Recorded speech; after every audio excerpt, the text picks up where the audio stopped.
Just testing the mic. Probably works. YouTube seems to think that I'm offline.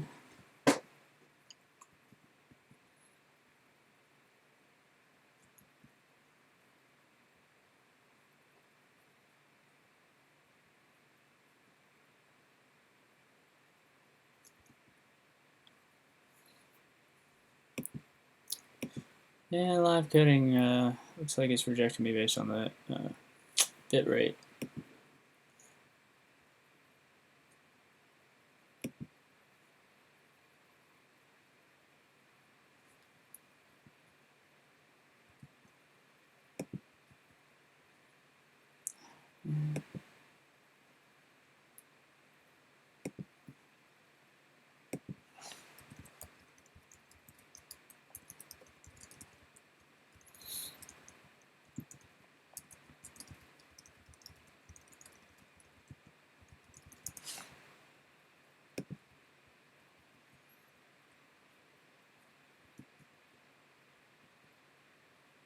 Not really sure what to do about that one.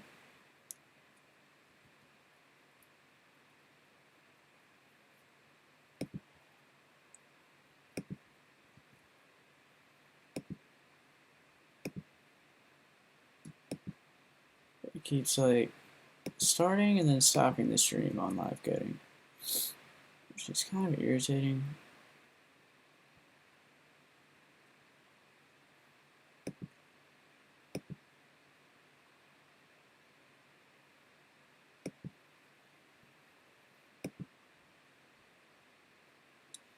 Wow, the 1080p stream on YouTube looks great. Really trying to get situated. I'm using this Restream IO and streaming to YouTube, Twitch, and live coding at the same time.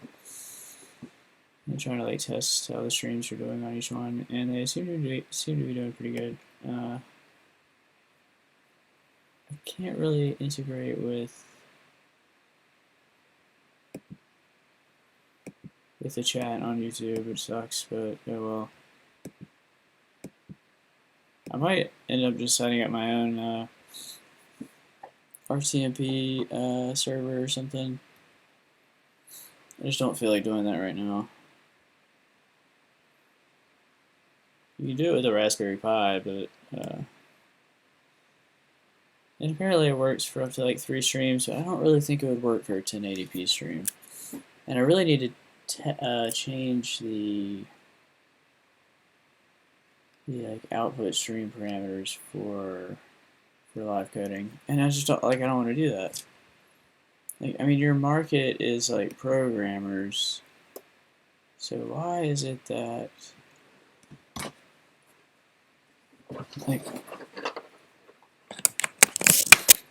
why is it that you wouldn't support and your content is primarily text, and text looks 100 times better when it is high resolution.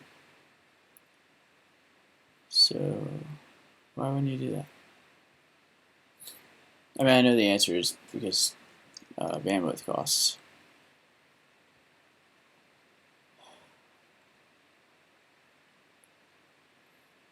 Oh well. I'll get started in just a second. And live streaming honestly just doesn't have the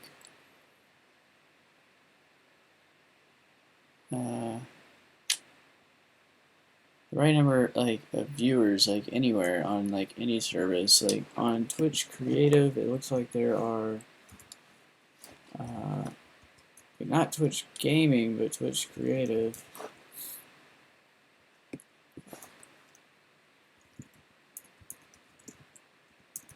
I looked at it last night. It was at or I looked at it at 1 a.m. on Saturday night, which is probably not a great time to look at it. Actually, it's probably the worst time for people to be watching streams of content. Saturday night at 12 a.m., 1 a.m., there are 2,000 people online. on Twitch Creative, not the whole Twitch thing. But that's what I would be streaming on mostly, and they've got more viewers than any other service. Right now, it looks like there's like 5,000 viewers on the Bob Marley painting stream. The Bob Ross painting stream. So that's a good sign. The next high stream is 1,500. The next one has like 1,000. The next one has 1,000. The next one is like 400.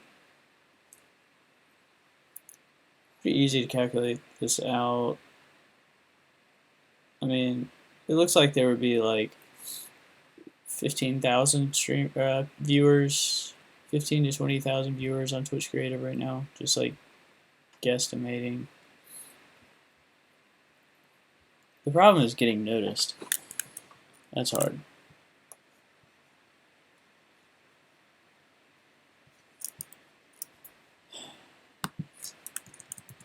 You really got to set scheduled streams, and it seems to be hard for me to schedule much of anything. Mostly because I sleep at random times, and that is because I can't really drive to do anything.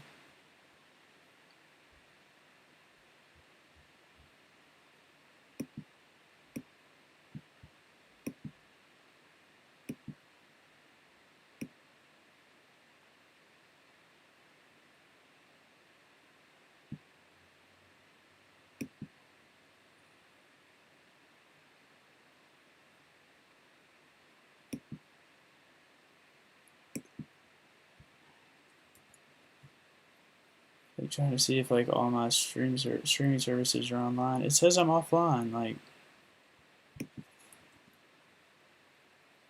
or it's like bumping. It's like it's bumping me offline and back online again.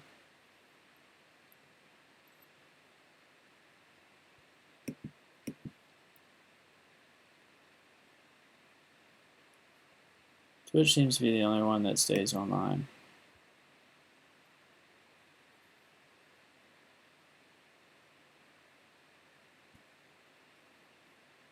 It kind of sucks.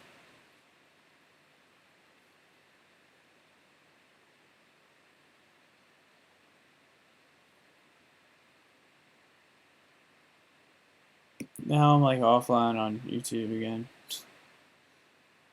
Does it make it, or maybe I'm not. It just says I'm offline.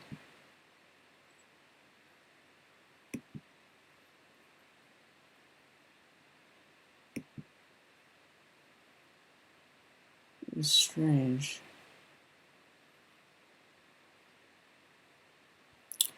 Alright, Alright, so I'm like getting back into coding this 3D graphics library, and before I was like already halfway through when I started considering dependency injection, and I found out about this library Swinject, and it looked really cool, but because I'd already written a bunch of code, I just kind of wanted to continue with what I was doing. And then I gave up on the project for a couple months just because I got I got sidetracked with like some machine learning stuff, which is really just a huge distraction.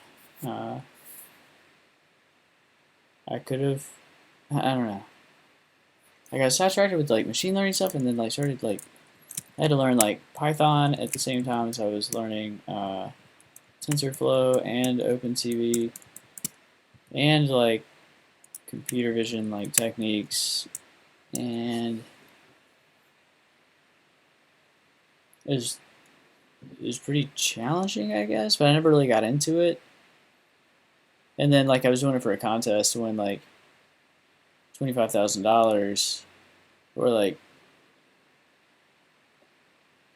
I don't know, even like the fifth place got like $1,500 or something like that.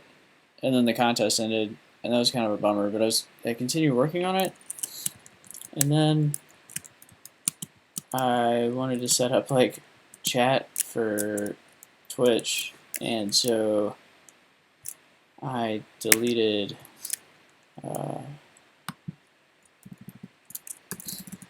like Perl from my laptop. Apparently you need Perl on Linux. If you don't have Perl on Linux, your computer crashes. You like basically hose your Linux install. And then so I played around with Linux for like a month. I tried installing Gentoo, and then I realized that was probably gonna break. Like I got it installed, but then I was like, if I configure GNOME and all this stuff, is it gonna work?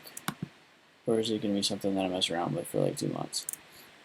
So then I tried Linux Mint, and then I tried a bunch of different versions of Ubuntu. I learned a whole lot, but I didn't actually get much done. And then I started writing blogs. And that's been fun, but apparently nobody reads my blogs.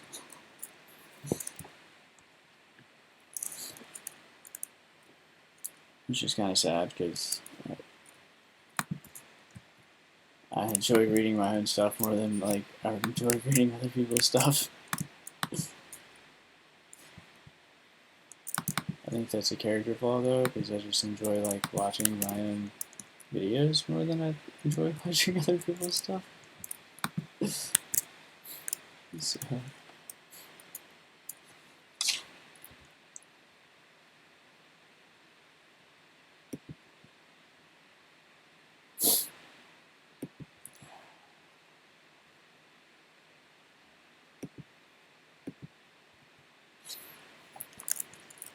Alright, so I want to...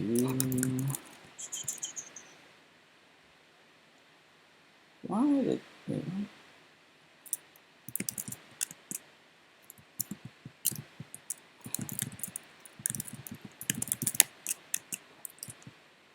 Why does it say that...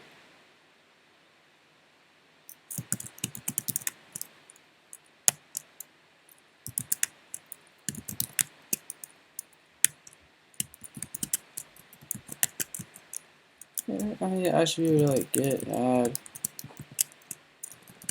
Carthage, right, checkouts.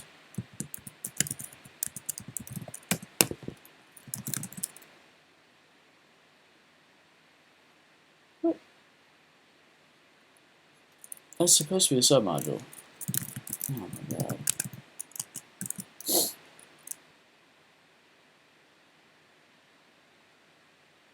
So what is it doing?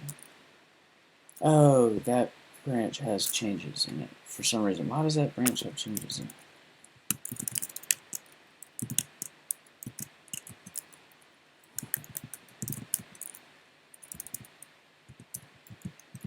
Whatever. I don't care. So I have a tester. Oh, this is really not gonna be that fun because look at all this code and like I thought I was gonna write like a scene graph. The scene graph is like all the contains like all the 3D objects that you have like loaded into your program. And the more I think about it, like the more I realize that is like that's the hard part. It's not really that's the hard part. But there's like a ton of work involved there. And if you're gonna write a scene graph, really like I don't know. So basically, I'm going to split this up into 2 chunks and write the code to load the 3D like rendering pipelines, and then which I've already pretty much got. I'm just going to change it to use like something else that's going to work out much better, and then I'm just going to use Apple's like scene kit to load stuff in. And then I can actually write some useful applications, and then later if I want to come back to writing a scene graph, I can do that.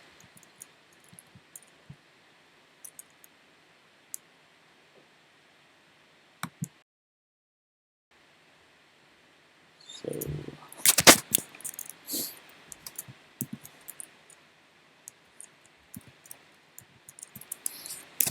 Get some tunes.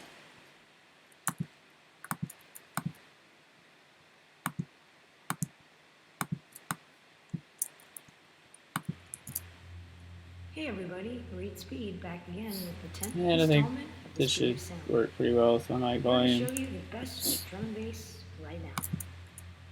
Seasons are changing, the cold is creeping in.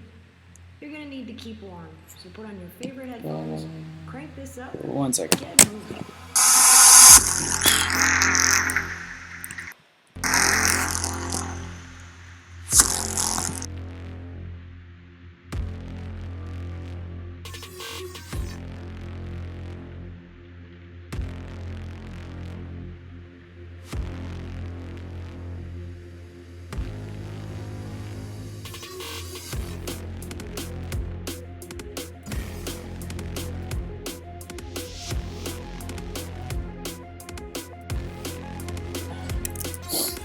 Yeah, it works.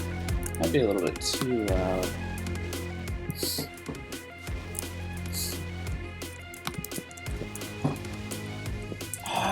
Move to the other monitor. Like, why would you do that?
Is that really like?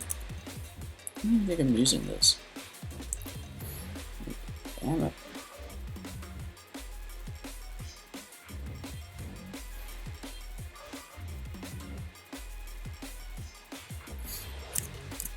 Shit.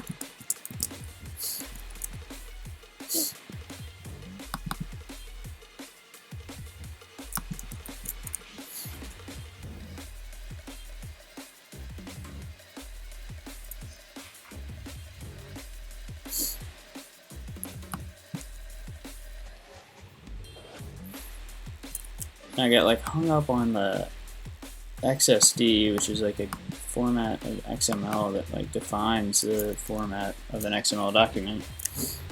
It itself is XML, but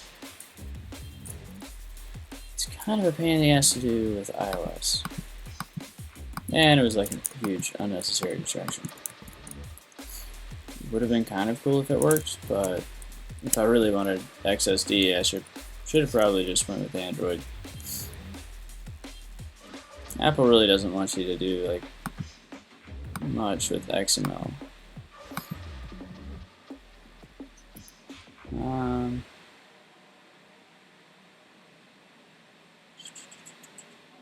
Need to basically rewrite this.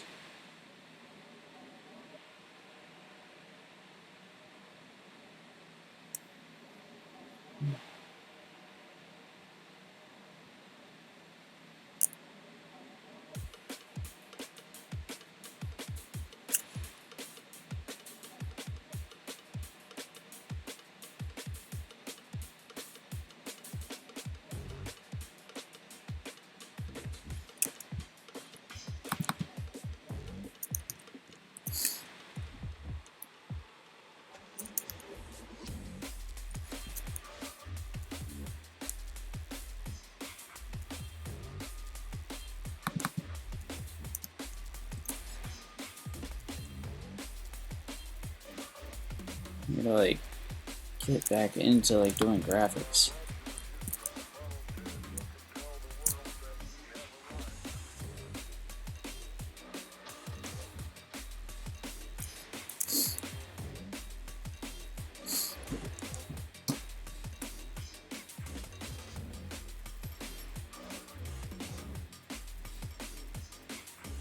So basically, like your descriptors are used to create your like pipeline states.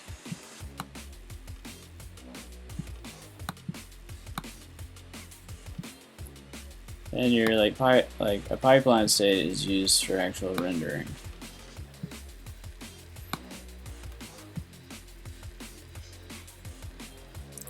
So for now, I may want to keep this and have the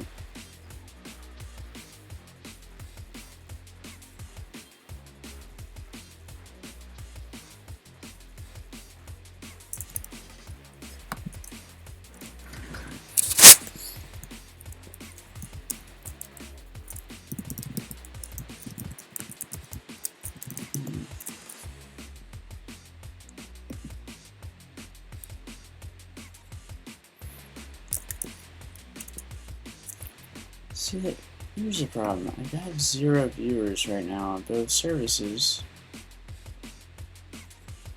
but on live coding I would have like 5 or 6 consistently. I'm pretty sure they're like mostly bots, but I don't really know.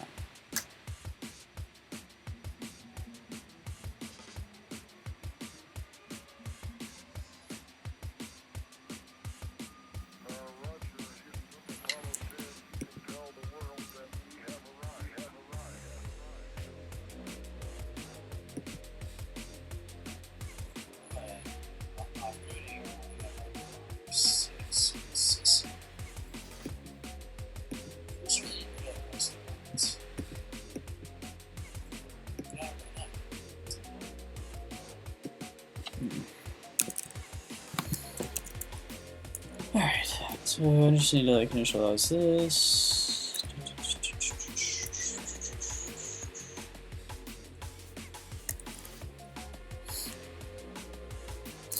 Hopefully this doesn't turn into a huge headache, because it already works right now. Which means it's a great time to branch it.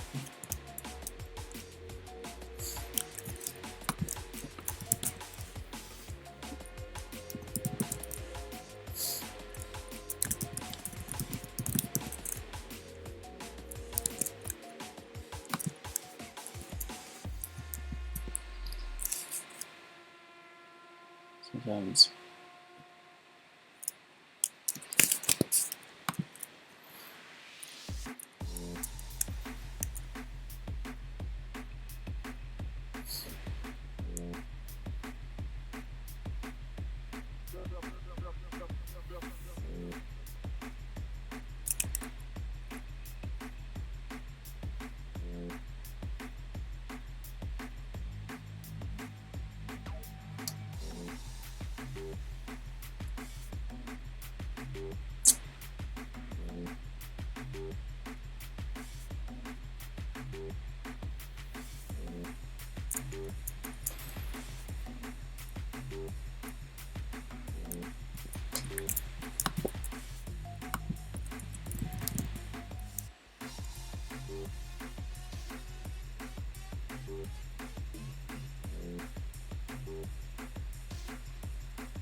looks like I can just do. Let's try it with this first to get vertex functions.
So I realize how much work I have left to do.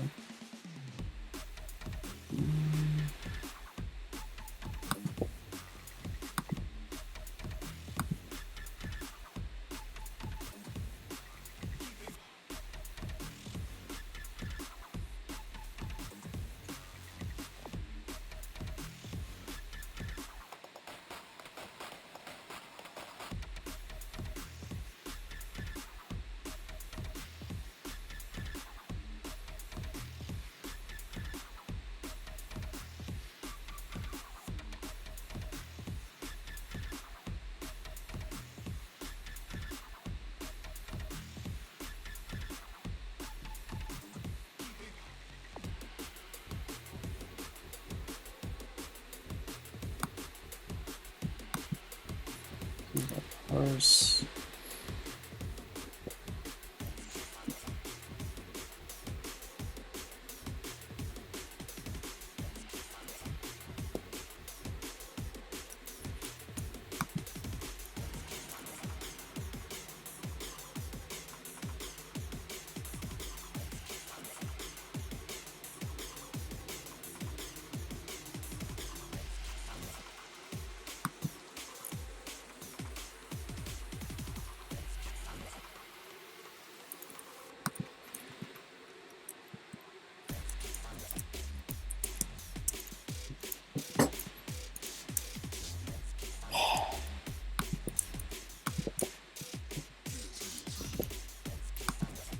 What really sucks is like constantly changing projects, and then like literally as soon as I start making the minimum one, I'm like, oh, I'm bored.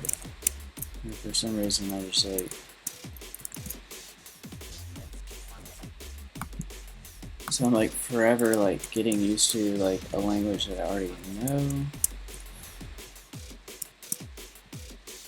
You could just like set up like an environment on Linux, and now I'm like, oh well, I guess I'll just go back to OS X and iOS like development. It's kind of dumb.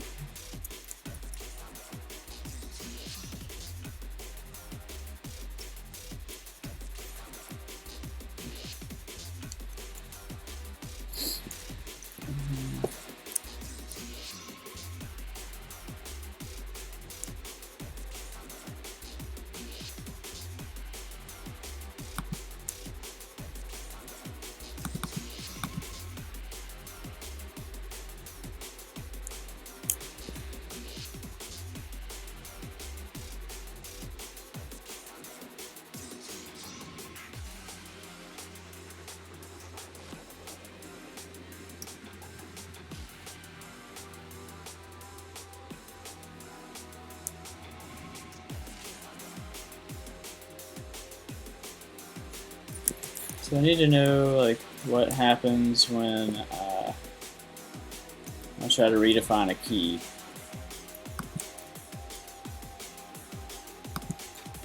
It probably overwrites that.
I guess that doesn't really matter.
Gosh.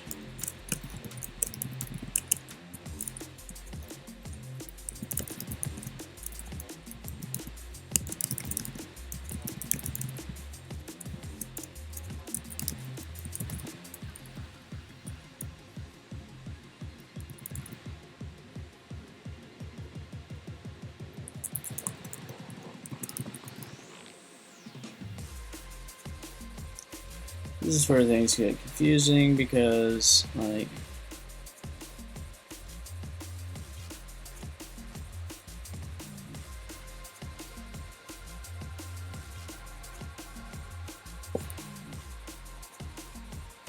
yeah, what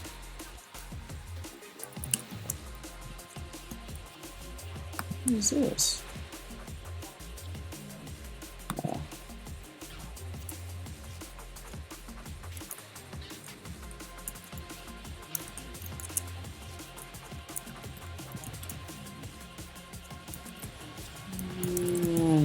Right, bitch.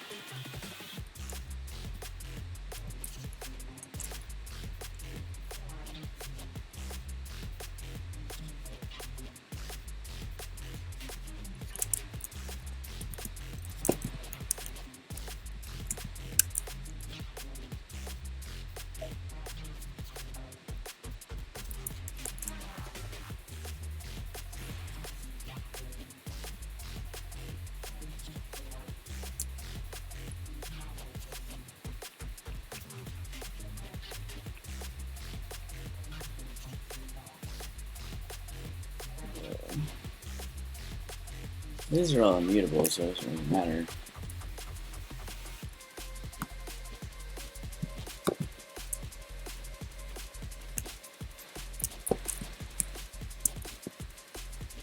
So can I just set it to a value?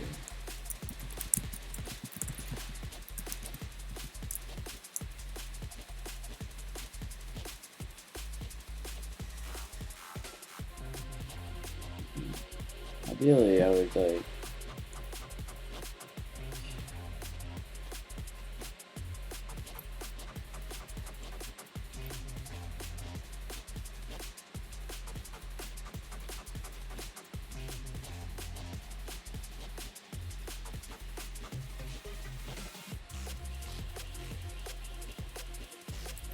Yeah, ideally I would have like the values, and then I would create the object from within the function, but I don't want to do that. There's no. It doesn't recognize it because it's not the right block.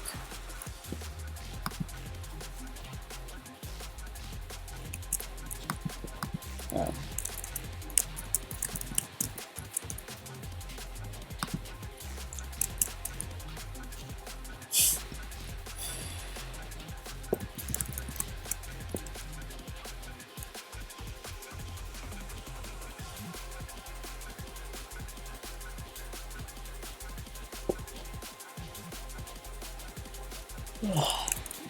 Is that it? Like, really not doing it?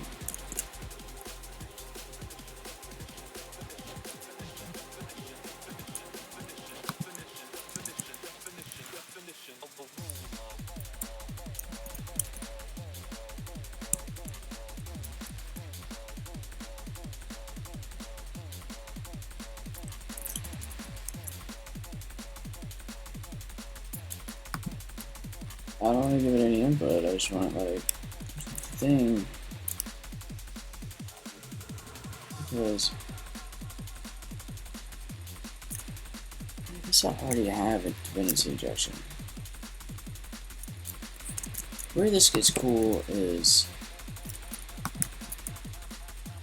for like the, and this is why I would have to rewrite some of the scene graph stuff anyways, but like the mesh generation is where it gets cool.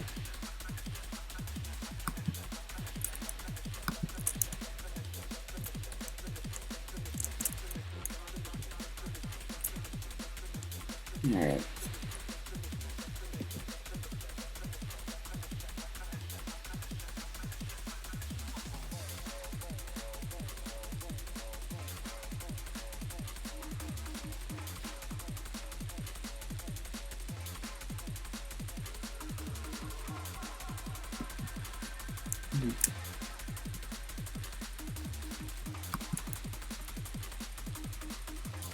Pretty sure like I'm just like straight up like censored on social media, like any social media that I would like stream on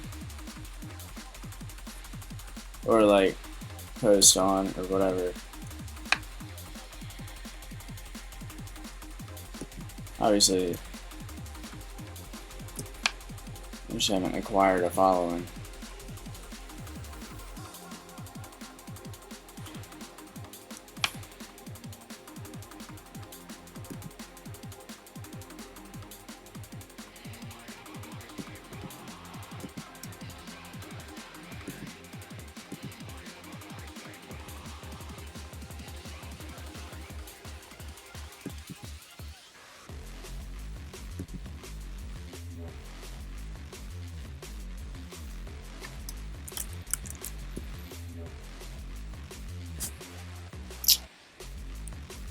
What it is?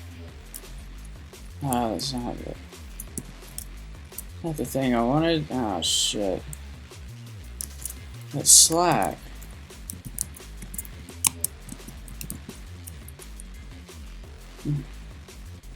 Gift rocket. I'm looking for the terminal. Ah, here we go. The terminal.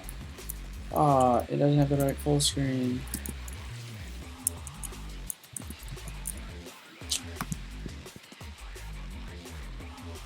Where are you, terminal? Oh no.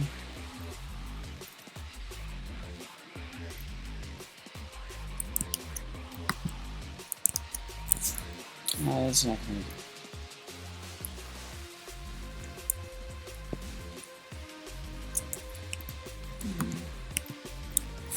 There we go.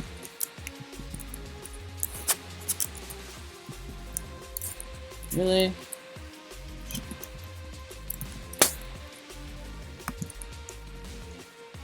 Oh, to activate it.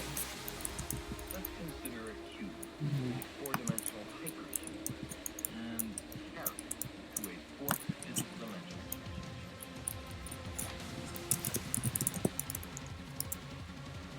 What? What?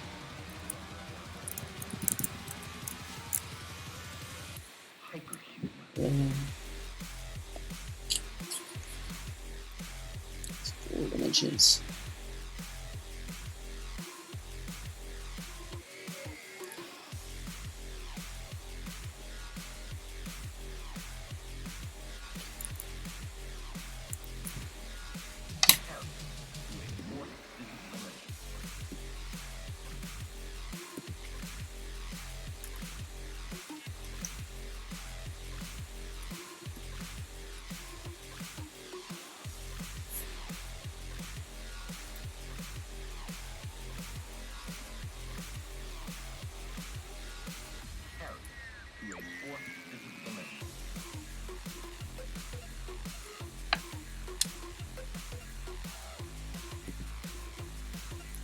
Maybe not. Alright.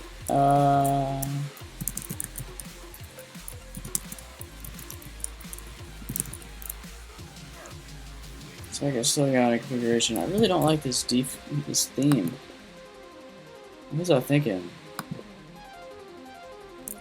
Yeah. Go with one that doesn't look like shit.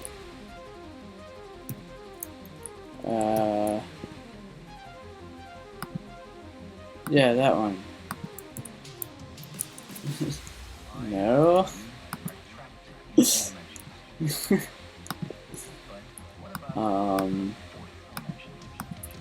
What about the 4th dimension? What about it? Yes. Ah, shit. It's still just. It's killing me. Yeah, the deja vu theme.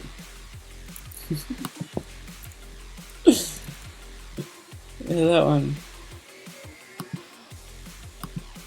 Make it 14. And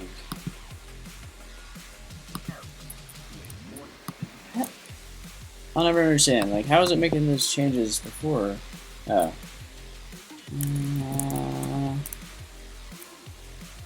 Don't suck, maybe?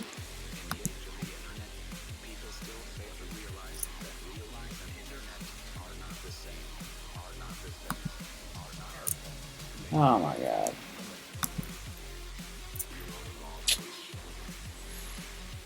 What do you mean?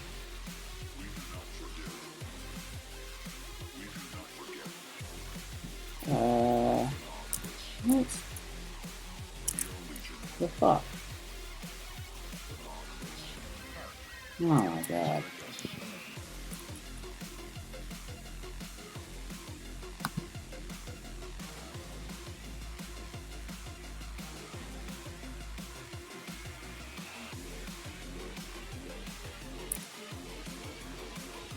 I'm so thoroughly confused. I don't understand. This looks horrible.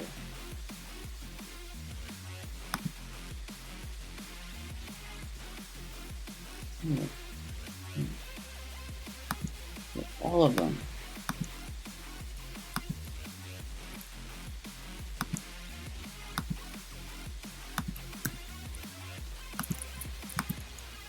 It still looks like shit.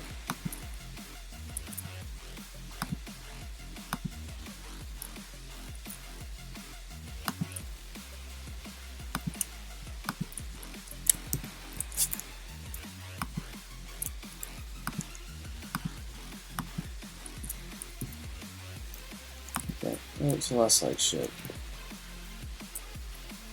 Ah, jeez, what the fuck? Oh, I know.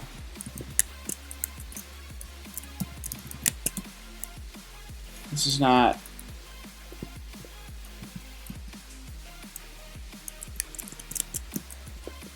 Is that what? Freedom of speech is all of the small choices you make daily that you don't even think about. Is it a link or is it not a link? Oh, it's not a link. Okay. Sorry about this. In the age of the internet, people still fail to realize that real life and internet are not the same, are not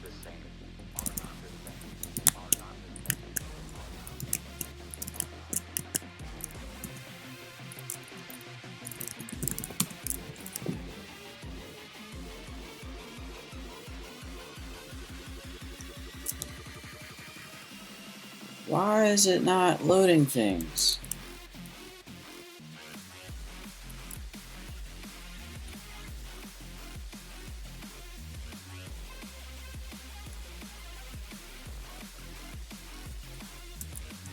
Oh my god.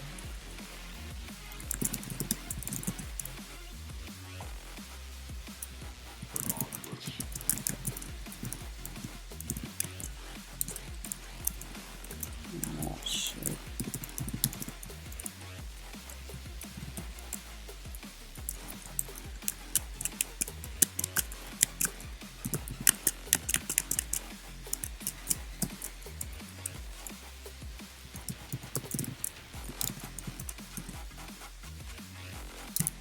Fuck.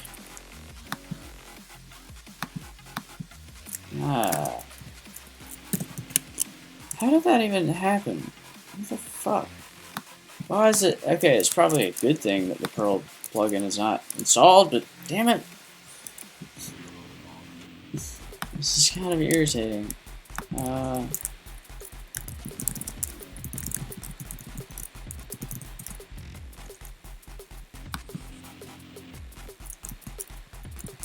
Oh god.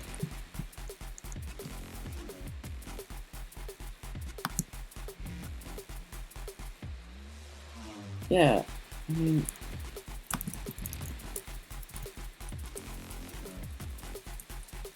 Oh shit.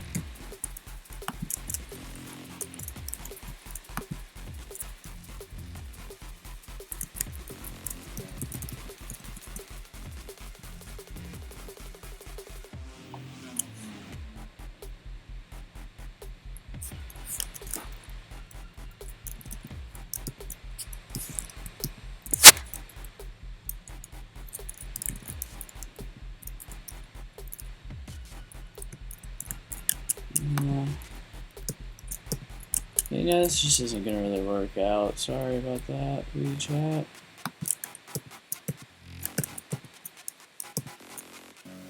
I'm like doing too many complicated things with like, I switched to Linux and then I wanted to switch my mod keys in Linux and I found something that works and it doesn't really map very, like I like it more actually.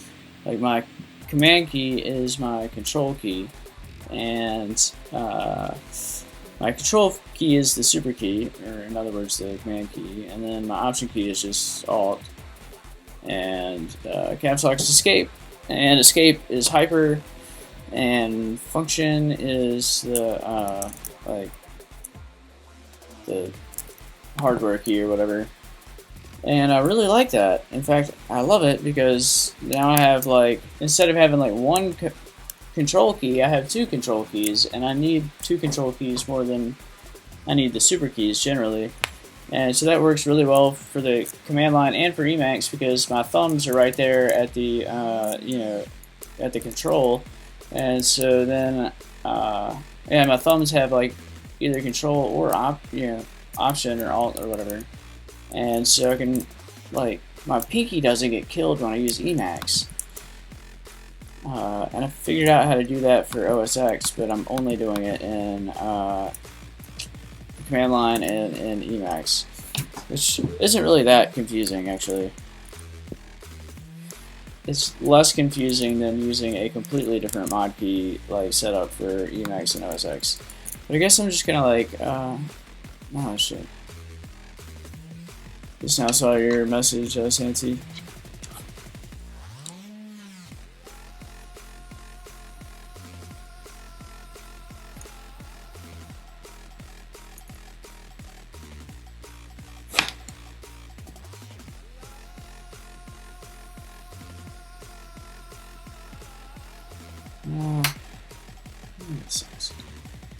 I don't know why it's going down. I mean, I have the...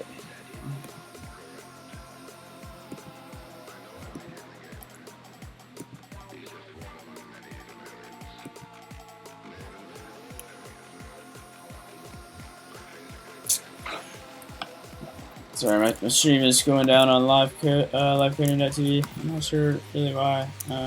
Looks like it just happened again. Or maybe not. Alright, now I gotta actually get to like doing stuff in Xcode. So, okay, so the problem here is that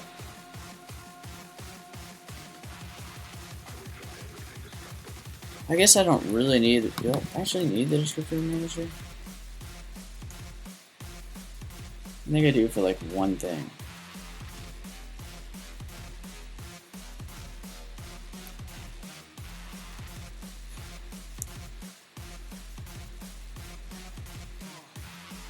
Oh no, I definitely.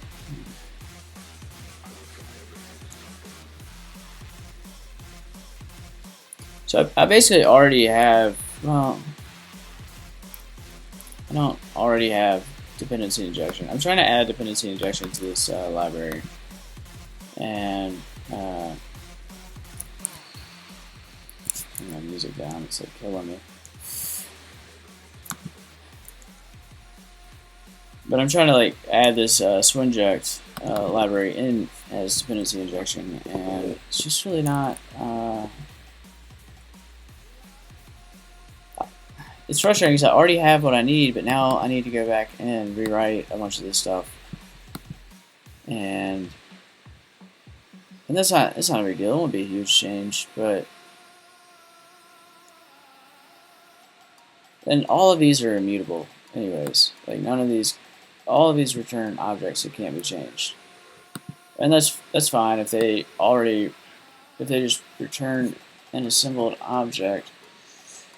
But not if they don't free the resources. But the resources shouldn't be a big deal. These are all like small objects.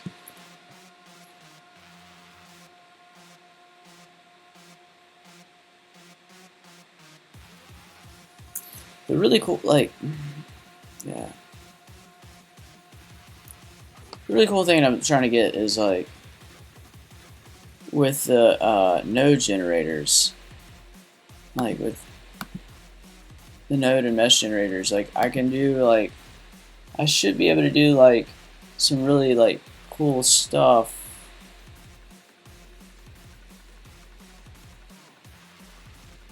I think.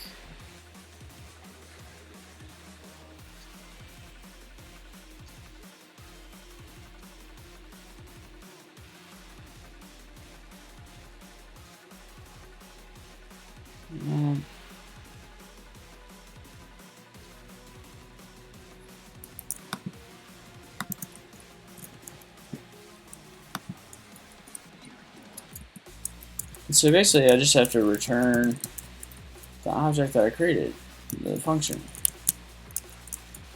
and that should.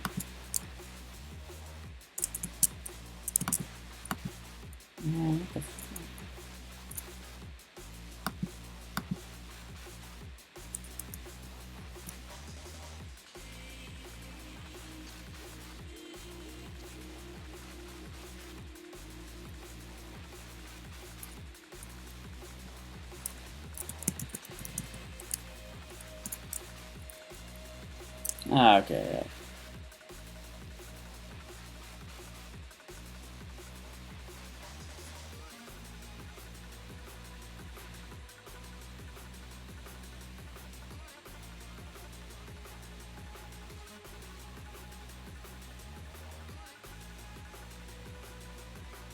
So I'm parsing this all from like XML. So.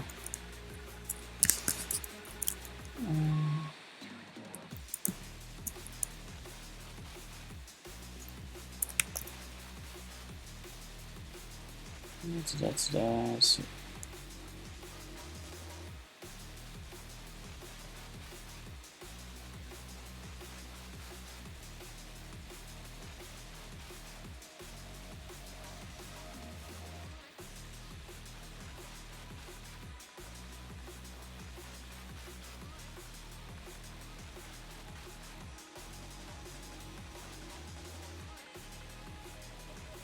I'm trying to like adapt what I've already done for this library, which I don't know if that's the right thing to do.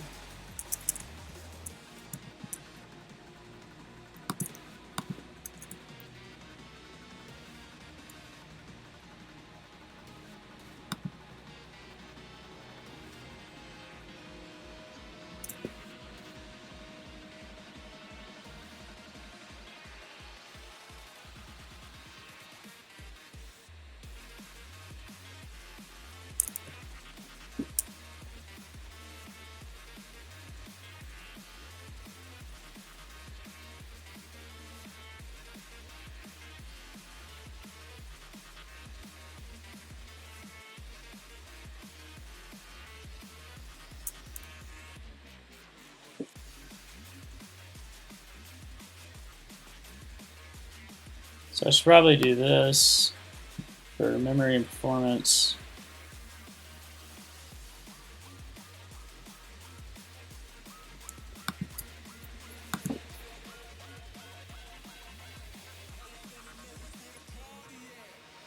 That way, like, whenever object is, because, like, all of these are, like I said, immutable, and so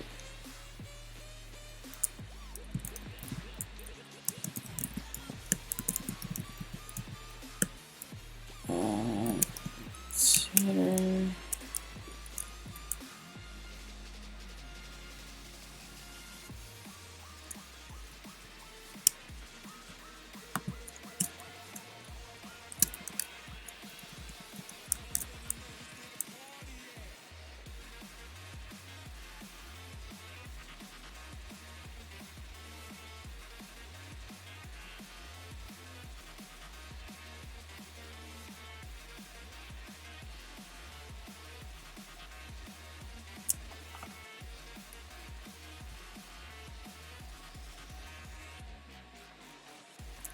I'm hoping that,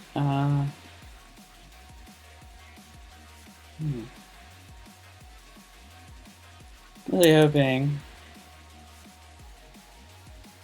that this is going to add flexibility, but it doesn't really seem like I'm gaining any flexibility here.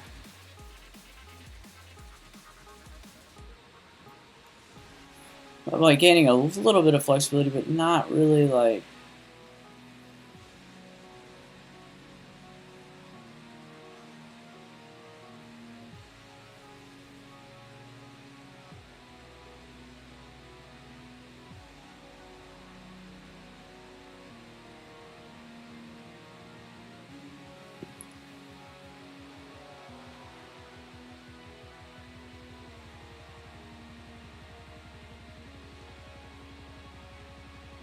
And that's because there should be some like intermediate object that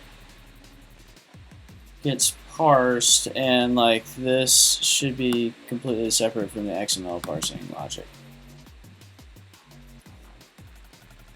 I'm planning on like adding like JSON or something later, anyways.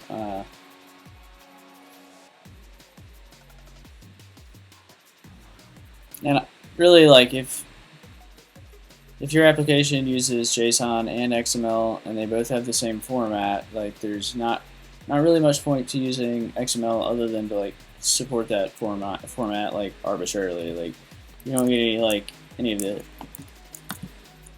I don't know. But if your application uses XML and JSON, and each has like a different structure, then there could be benefits to using XML, but there could be some kind of like functional superiority that XML has at that point, but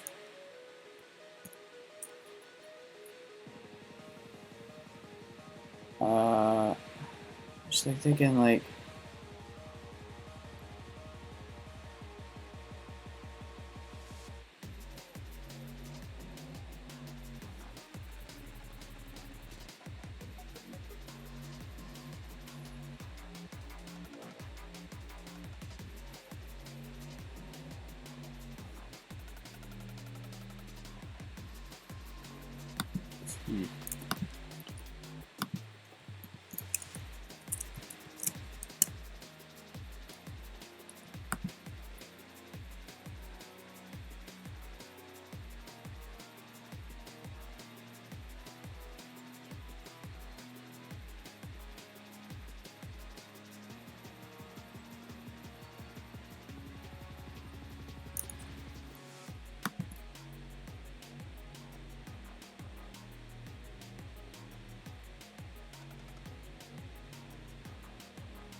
And I don't really know how this like genericness is really gonna turn out after I implement it.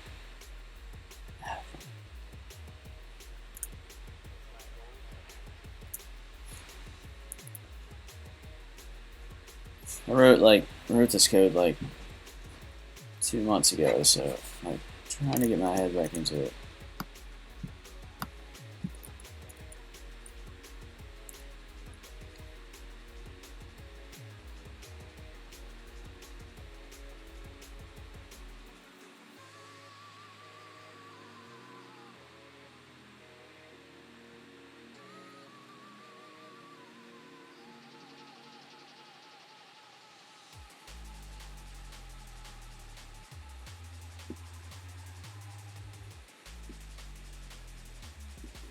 And I think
trying to think of like how I'm gonna do this in like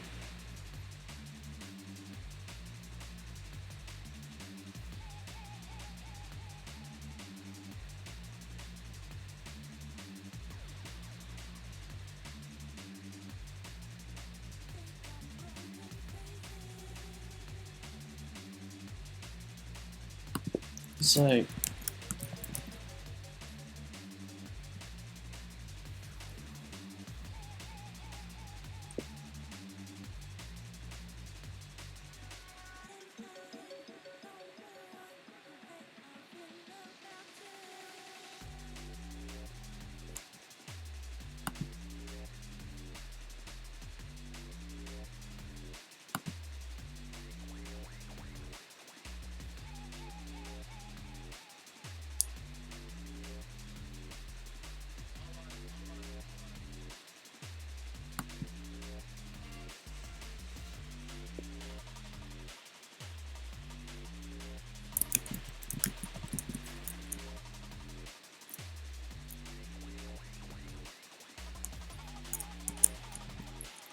I need to know more about how this thing like takes parameters.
Yet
again, ladies and gents, latest edition of Speed of Sound.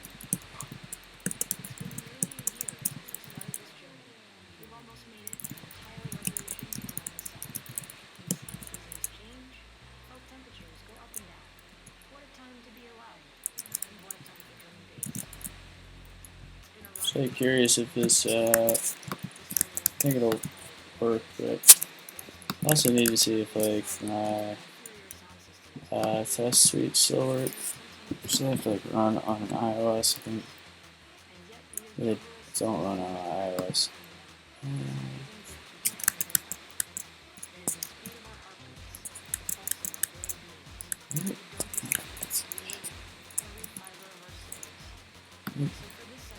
Way too many windows open.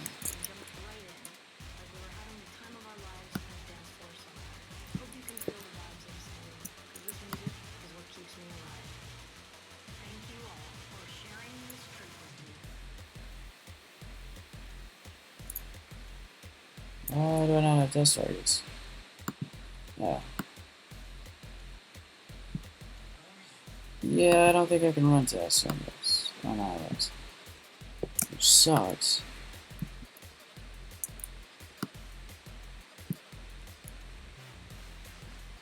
Huh. Oh, it's an example. Shit.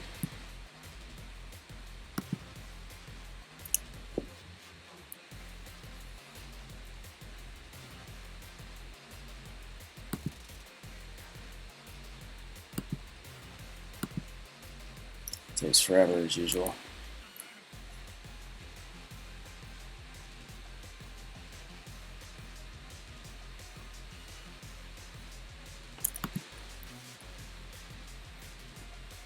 Now the build succeeded. Oh, the test failed. But the build succeeded, that's kind of the important part.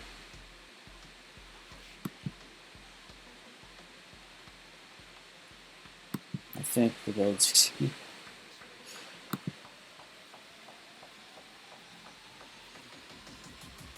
Ah, God.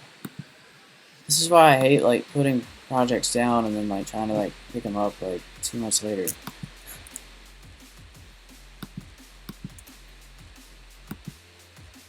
You really can't deal with it.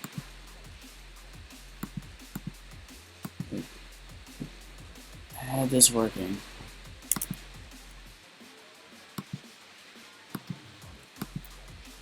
Now the test just like arbitrarily failed.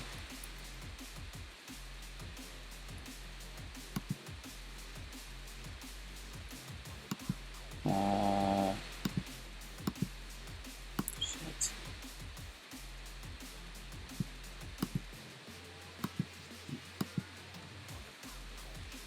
Okay. Example application still works.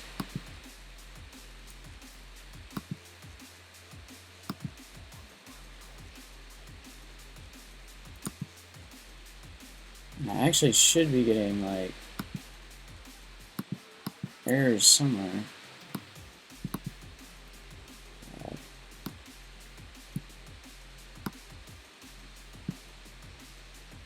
Anytime I have to touch a mouse, like it just feels clunky.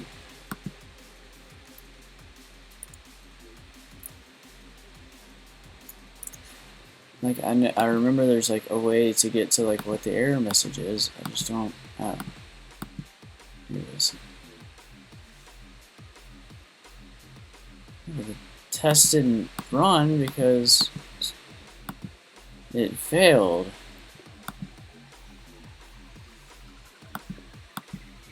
So therefore, like there should be an error message.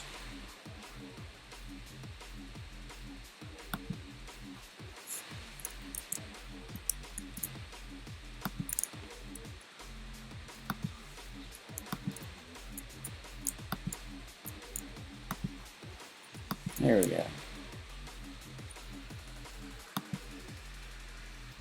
Come on.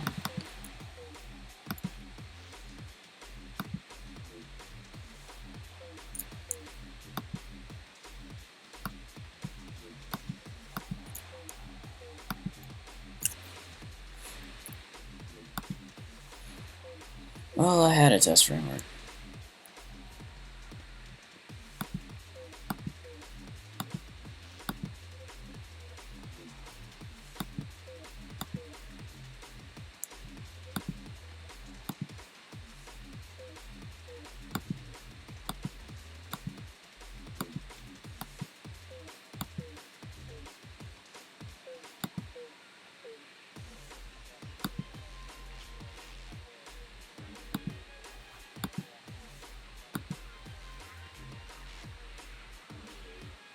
Here's one thing.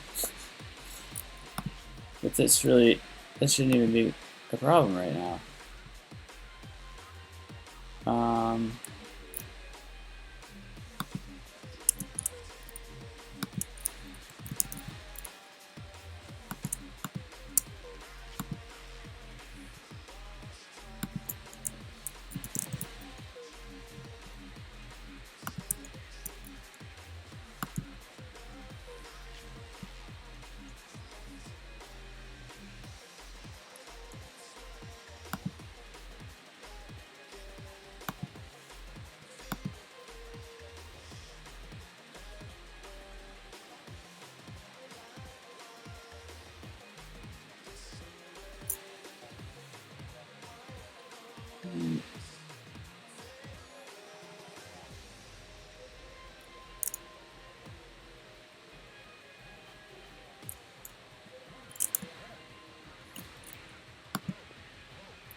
Test succeeded. I don't really know why, because probably, oh, I guess it did run some tests. Oh, that's nice. It didn't run all of the tests. I don't know why it skipped these.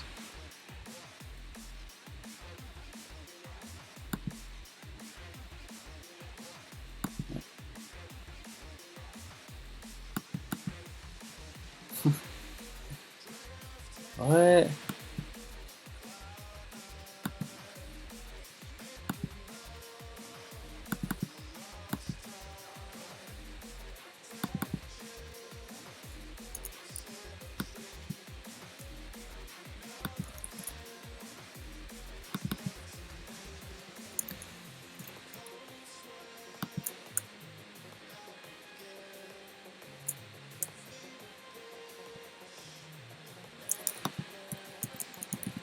Spec. Ooh.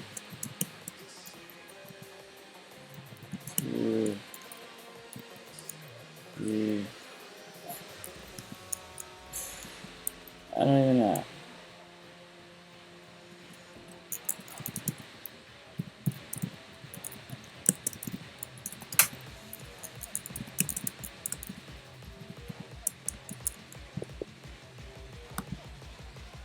I'd like to know that it's working.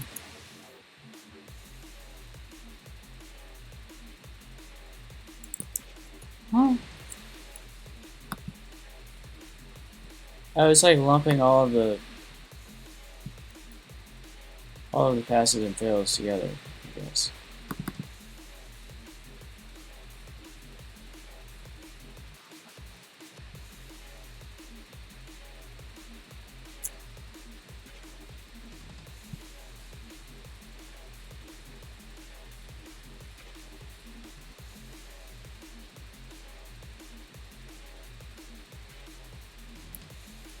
Oh, God.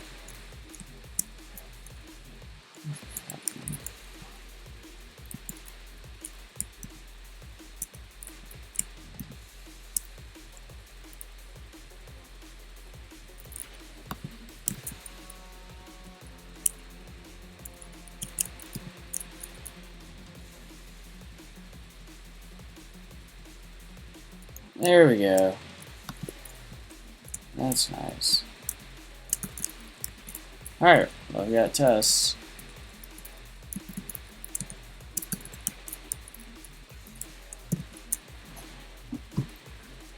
I have to rewrite my tests, but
I don't know if I can change my bitrate.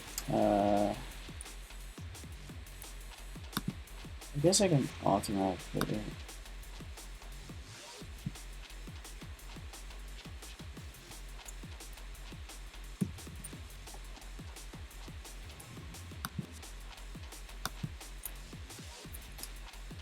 Yeah, I just lowered my bitrate a little bit, so hopefully it keeps. I'm also using a third-party service to stream to multiple places at once, and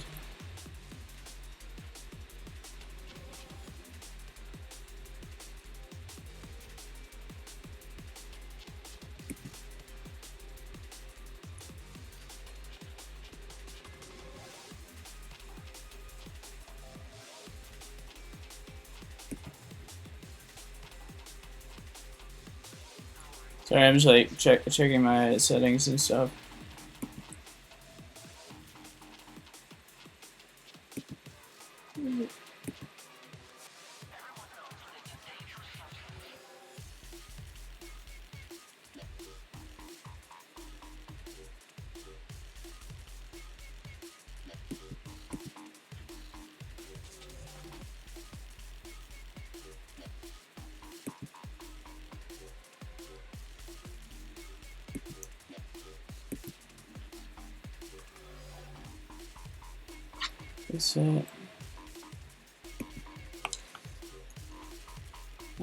Well, I'm streaming it on YouTube, Twitch, and live streaming or live coding. Because I'm just trying to like stream to multiple services to like be able to grow audiences on multiple services at once. Although I don't know. Honestly, my best audience is on livecoding.tv.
No, shit.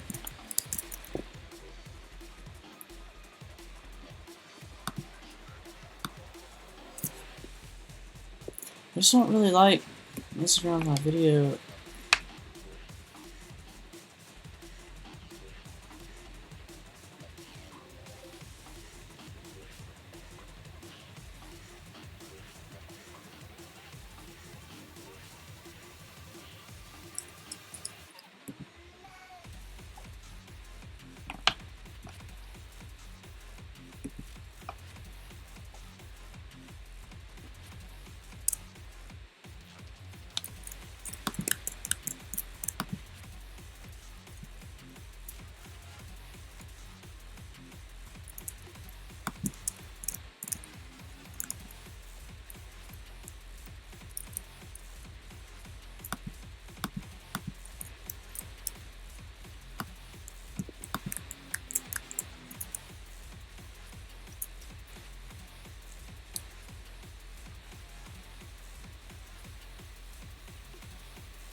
This doesn't really.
Gotta log in.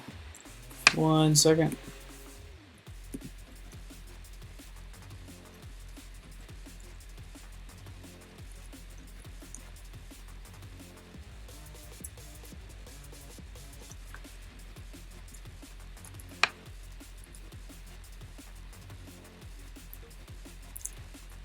Alright, now I'm on.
Huh.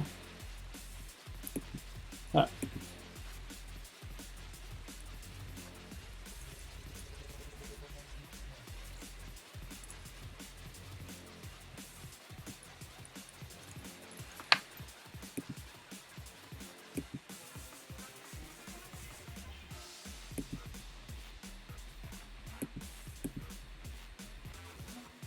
Damn.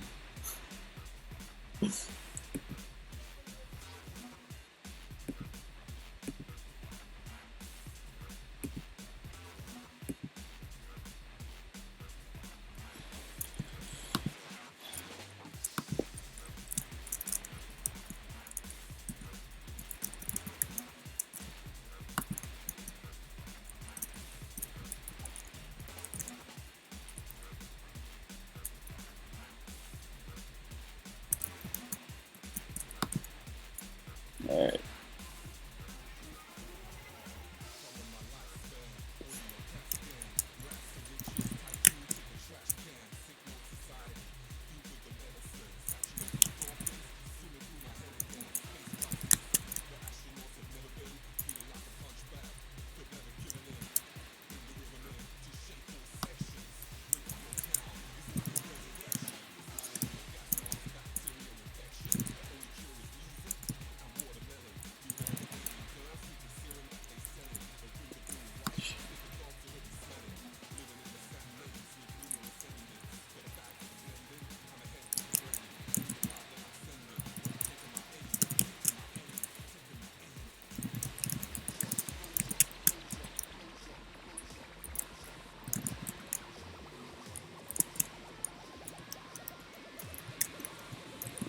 I'm on a new branch, so I should be able to.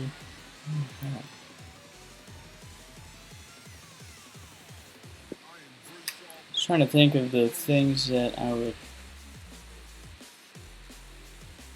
like to be able to do, which include like some of these objects have like nested dependencies, and so to be able to like. Right now I'm just doing it like all based around the XML nodes. So I'll read in like an XML element and I construct the object directly from that. And it would be nicer to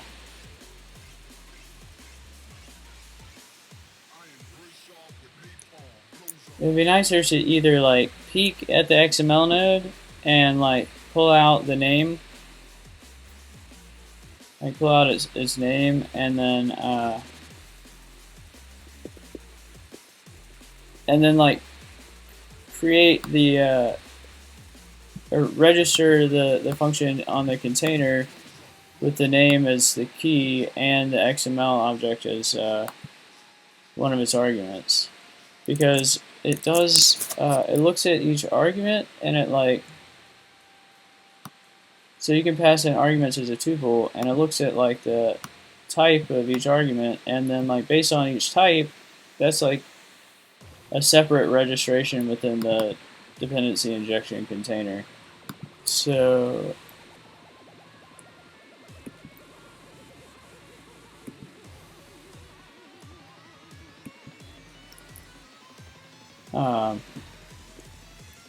basically, like, I'm trying to figure out, like, I mean, I guess I could pull the ID off the element or whatever. We'll pull off the key. I mean, I already have to do that anyways. Right? The name is the key.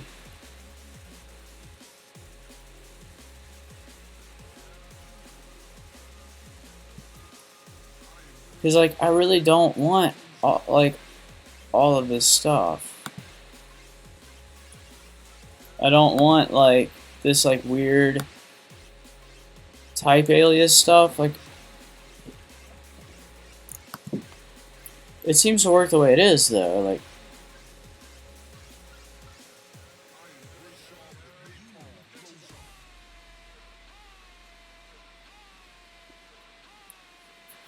so I think that's what I'm going to do. That should work.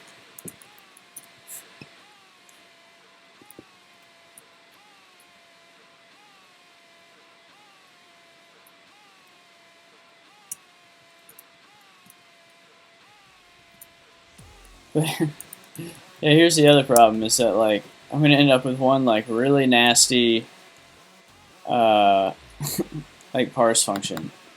I don't really want that either.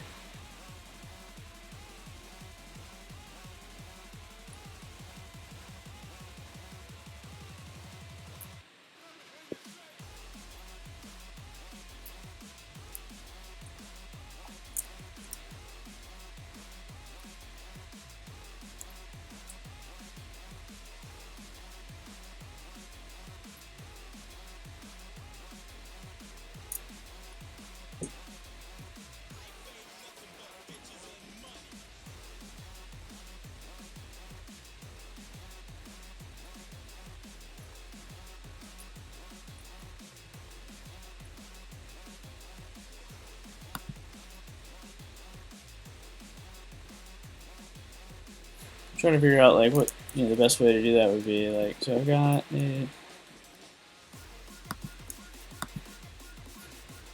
one option would be able to just like add more methods, like private methods, onto like the top level class, like the S3D parser class. That's one option.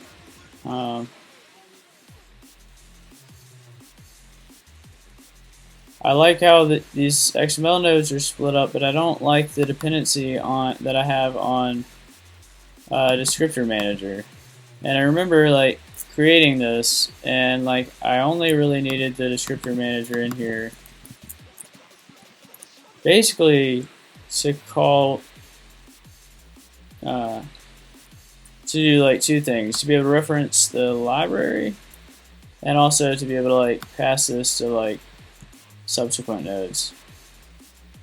And I think basically the descriptor manager is in there because the library is referenced like for just like a few like basic things. And I had to make the API for all of these the same.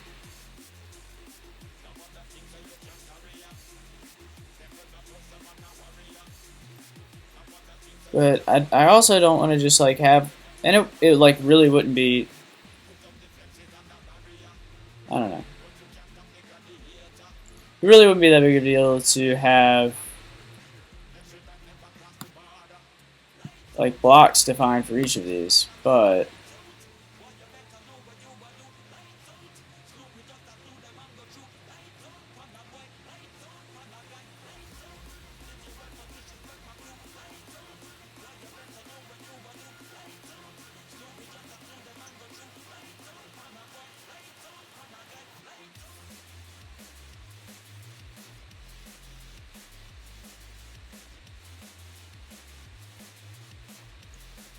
Yeah, I should really just have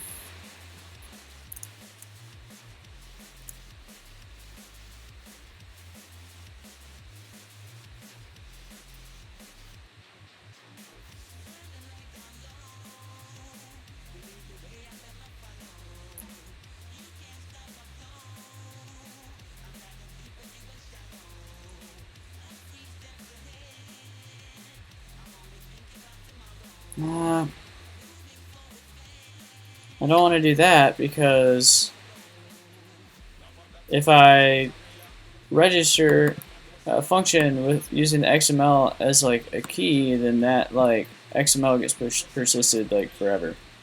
And also I have to retrieve the object with that XML. Oops.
So the registrations can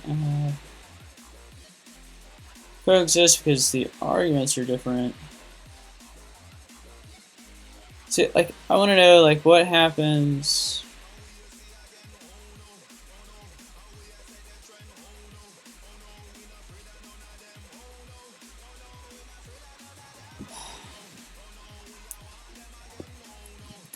This is not really,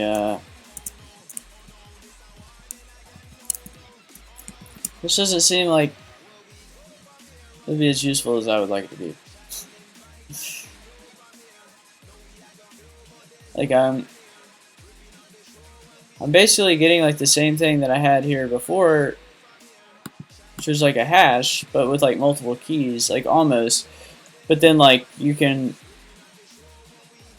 run the function to create the thing as you need it, which that's useful, but all my objects are immutable anyways. The other thing I get by using Swinject is I can like nest this stuff, and that's useful because I can define things at the top of the XML document and then like reuse those objects later on easily. I can already do that with what I have. The code is like a little bit more complicated, but now the code is like almost more complicated because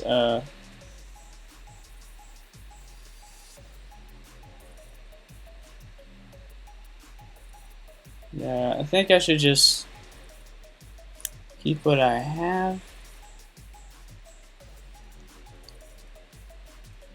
It's only going to call this once. It's not like that's being recursively called.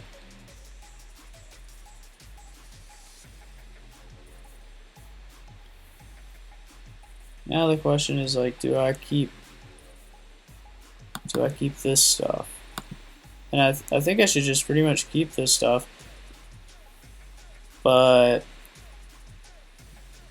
then the problem is, my lips are getting chapped. But then the problem is like, I need to pass in the container also. And I'm already kind of frustrated that I have to pass in the descriptor manager. I don't like that name. It seemed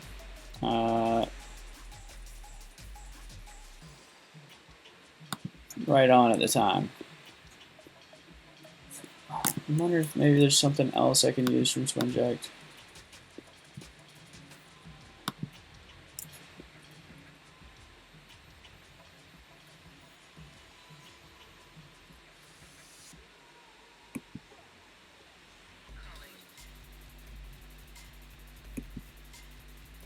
And I think that would be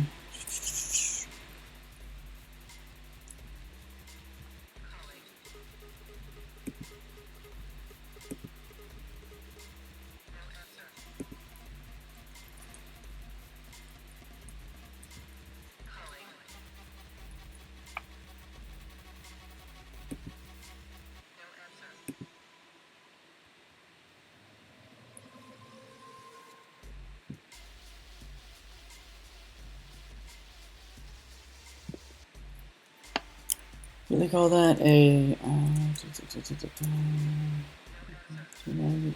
assembler, and this like runs.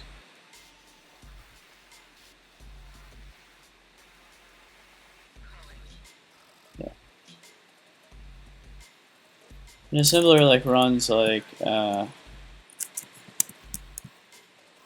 various like behaviors, or like registers a container with like with behaviors from like various like domains. So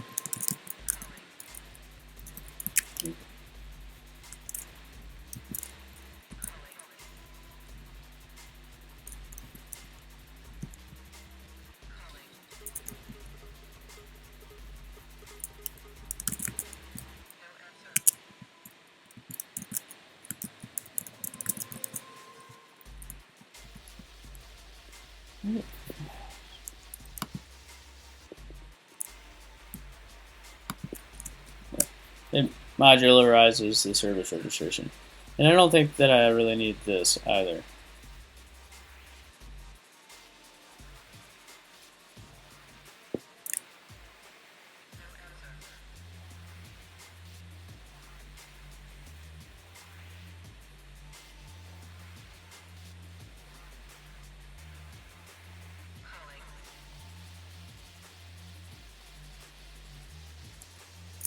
Wait a second.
So just there.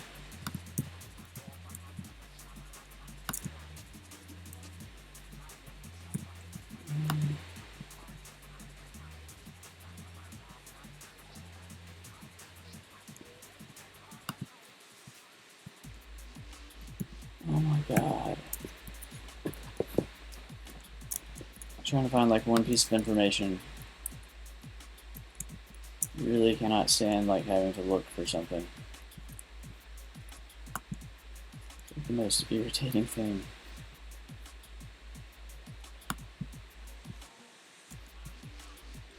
Oh, God.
Alright, so I've got two like items to do real quick,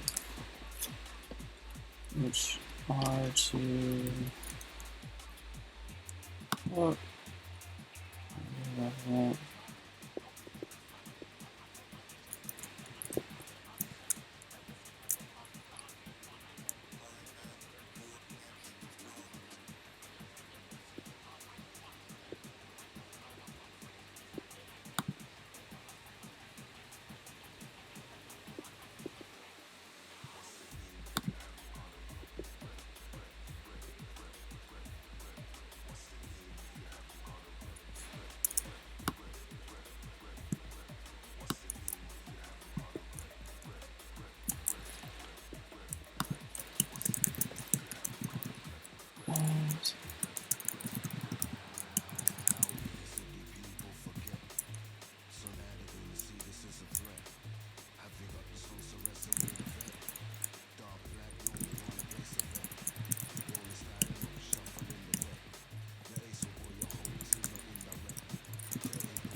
Alright. So that should be pretty simple.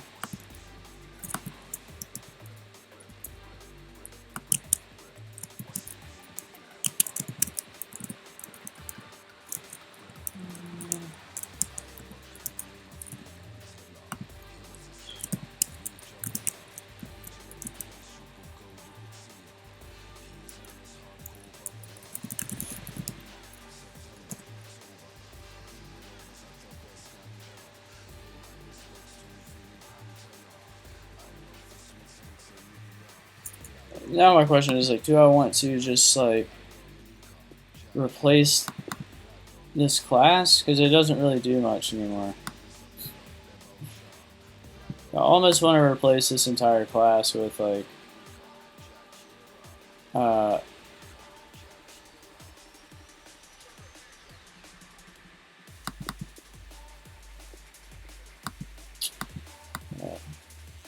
I almost want to like replace this class with like or like extend this class from container, but I don't really want to do that. It just like irritates me that I have to like pass in like this object to like everything. Like I really shouldn't have to do that.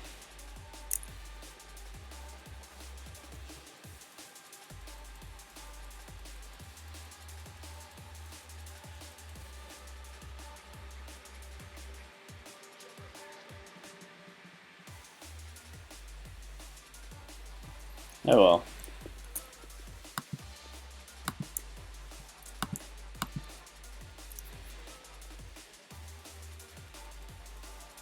Yeah, I'm just gonna set up the metal enums on the container.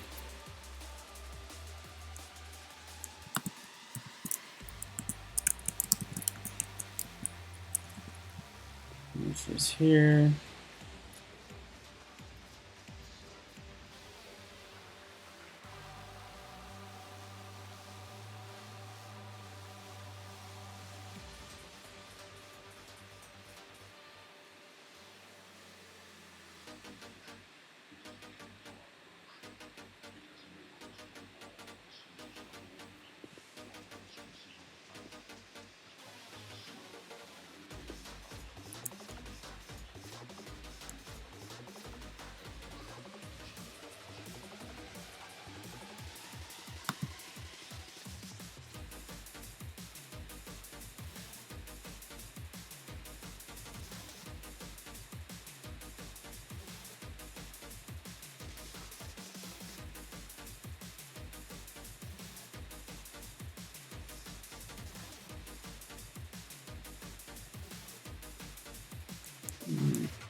Like I'm just right now I'm trying to decide, like, I've got this XSD class and it does one thing.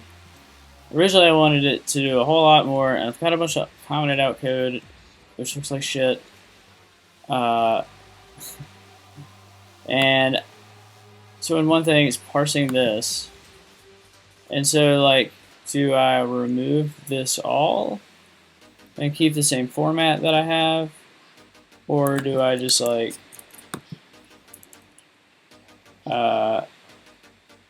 just do, like, the one or two changes that get me to where I need to be, but I have a bunch of, like, crap here that's, like, it serves one purpose, which is to, like, I don't even use this anymore.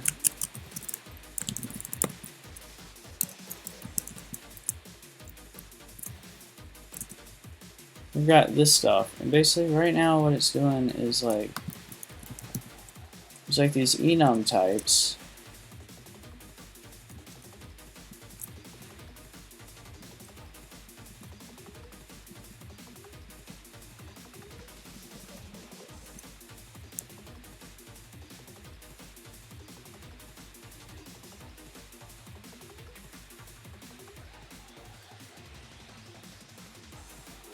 Shit.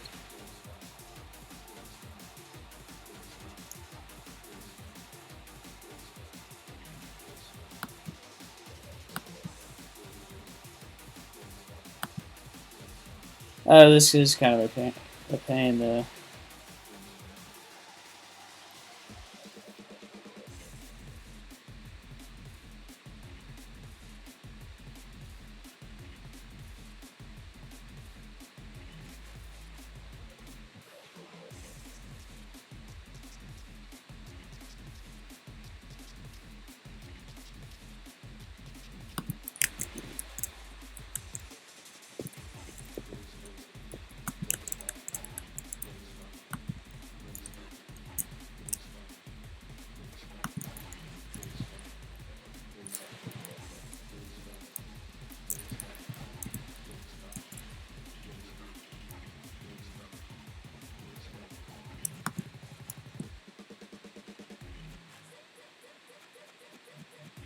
Why is there a function for that?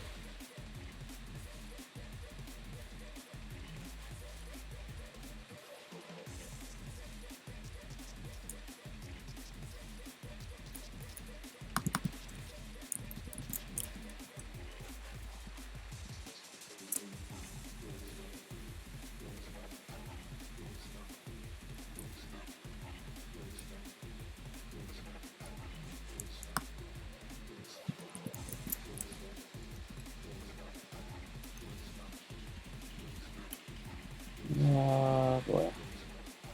It's like I copied and pasted something. And I don't know why. That should be an unsigned teacher. Why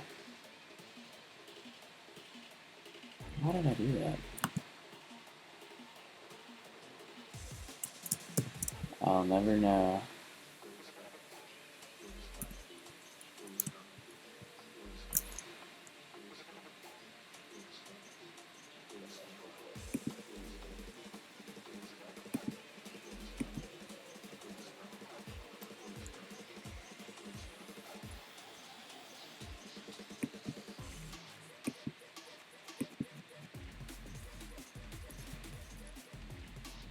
Oh.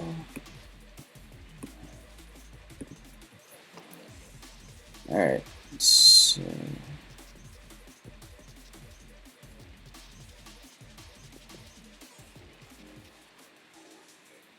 this could be a separate container. Oh, man, but that sucks because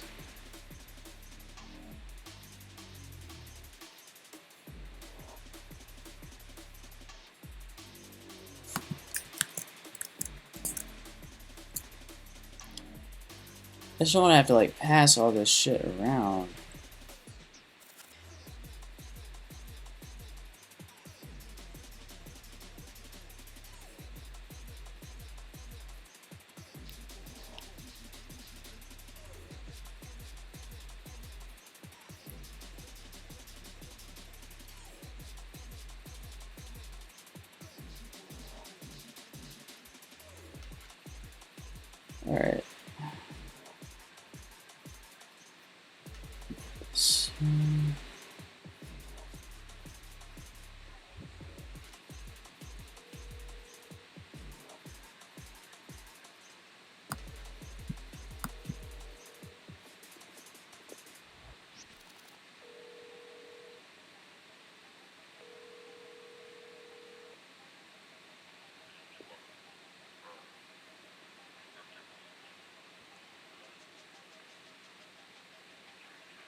Like,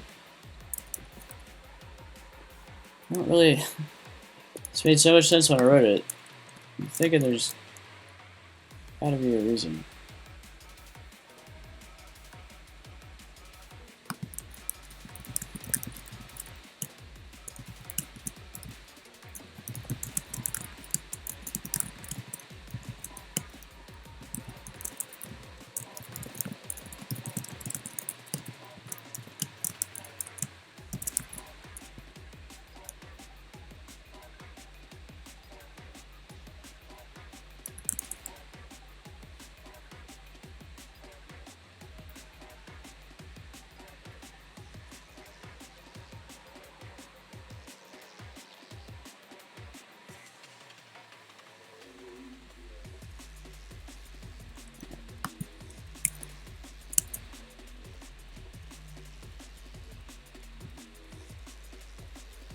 At that point, I could just do that for like.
just need to move on with my life.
I'm just like thinking, like, I mean, this doesn't at all do what I thought that the library would do. I mean, I thought that, like, I could, like, reserve some functions that would create objects that I needed. And then those would all be, like, keyed into a container. And there would be, like, functions that would accept extra parameters. And so when I resolved it, I would just key what I needed, which would give me a function, and then those I could use that function with different sets of parameters. That's what I thought I got. But it looks like what I get is, like, pretty much the same thing as I described, like an object that, like, I register functions on it with different sets of, like, keys and classes, but that if I register a function on that,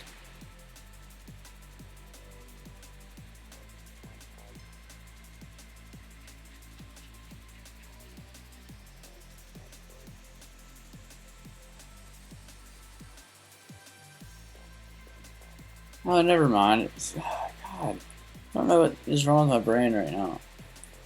I was thinking that, like, when I register it, oh, jeez. I gotta go find, I think I found it. Yeah, I gotta find the horses again. Take the horse example.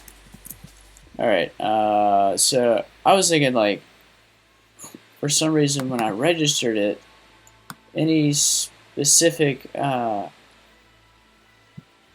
arguments that I passed in when I registered it would be keys also, which that doesn't even make any sense, because I'm passing a block with, like, variables that don't have values yet.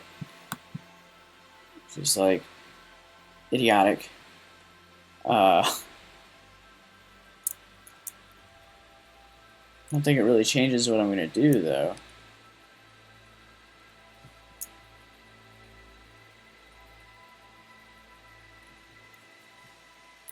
I wish Swift had destructuring, but I don't think that's a feature it's going to get.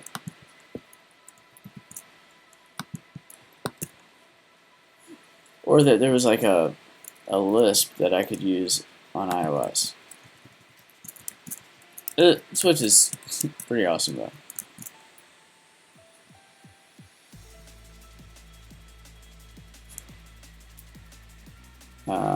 So, just thinking, like, now I gotta, like, evaluate.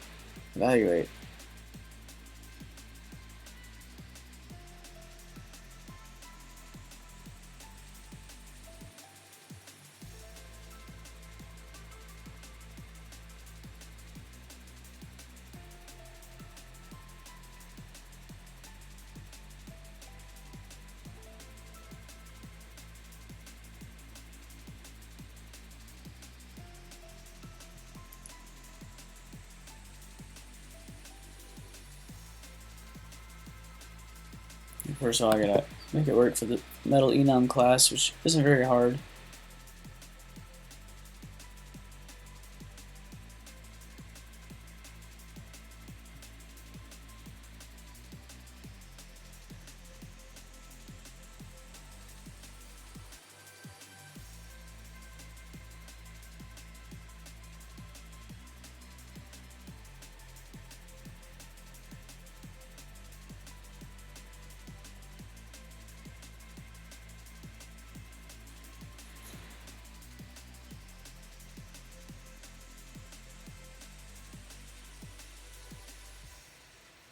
I'm just trying to decide what I want the interface to look like. Do I want like, I want it to be like metal 3 enum or metal enum container dot like dot resolve, and I give it like Check 1, check 2. Hello everyone, Reed Speed back again with the 12th edition of The Speed of Sound. It's been an exciting and inspiring year for drum and bass, one that's okay, proven so I give it the metal enum thing, and do I want to pass it the name? to give thanks to you for coming back month after month to take this little trip with me. It is your ears that keep me stoked on the hunt for new music. So thank you, each and every one of you who's lent me your ears, for sharing your time and energy. I look forward to bringing you drum and bass forever, as long as Yeah, I guess that's what I'll do. releasing it out most properly. And finally, I want to wish you all a happy, healthy, and bass-filled year. Museum Drum and Bass. Everything is different now. Sounds are music that I can understand. Now that I see things clearly. Primitive, raw sounds. Does that make any sense?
What's it?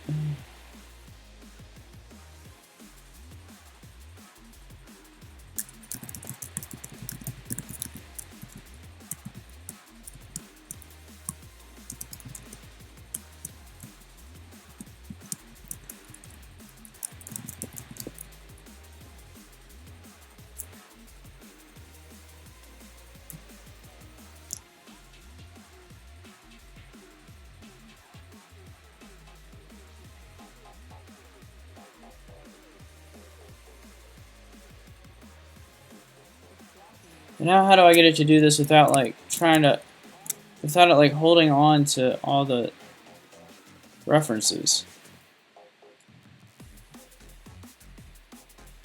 Or is it gonna do like?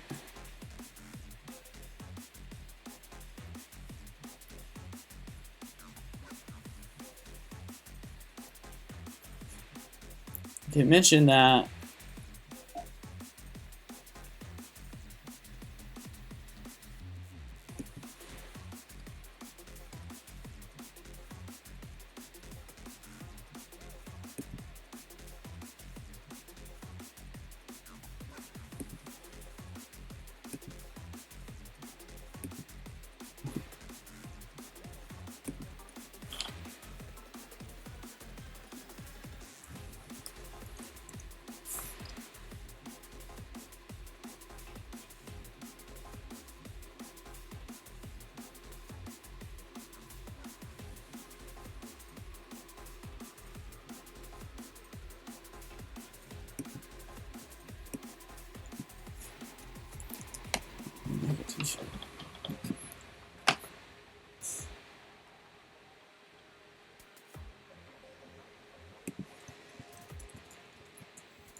Like one reason I'm working on this is so that I can like code out like different like I don't know, different like scenarios for like learning math and stuff. So I can kind of like go over like some of the things that I wanted to do. This is like the original GitHub repo that I was using for this, and there's a lot of really good stuff on this website. Like I would love to learn how to do some of this stuff. But I'm really interested in like 3D geometry and like 3D geometry, like manipulations and like just all kinds of stuff. Like there's so many cool things. There's so many like cool like hard problems that you can implement with like 3D graphics. So like I mean, there's like ways of like finding like more efficient texture maps and stuff. So like if you want to like write an algorithm that examines like different like texture maps to like find I don't know. Looks like looks like the person that asked the question signed off. But anyway, so if you want to like if you want to like write it like if you want to solve good like math problems, like I mean, a great way to do that, a great way to learn to do that is by working on 3D graphics. Like one example of like a math problem that or like a challenging algorithm would be to like search through like different like texture like arrangements for like a set of like graphics and or for like a 3D model, like what's like the most space efficient like model or the most space efficient like texture map for a model or for like a scene, and like it's just like interesting things that pop up like that are just kind of like weird math problems. Like for example, if you've got like a map, if your object's like texture needs to be mapped and stored at like different resolutions, then like depending on what sizes you store, there might be like more or less efficient like ways of storing this in like a image asset or something like, and really you have to like map this texture to like different points on the object and stuff. This is not really a good example. These aren't good examples because they don't like show how like a 3D texture is like unfolded. But like how do you decide like what regions of the texture to like fold to a different like part of like a 3D object? Like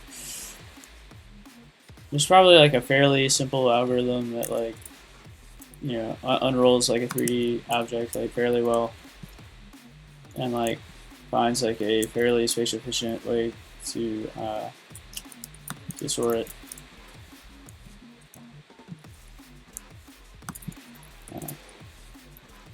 I mean, some of the other stuff that I wanted to do like was like setting up like effects on like 3D objects that like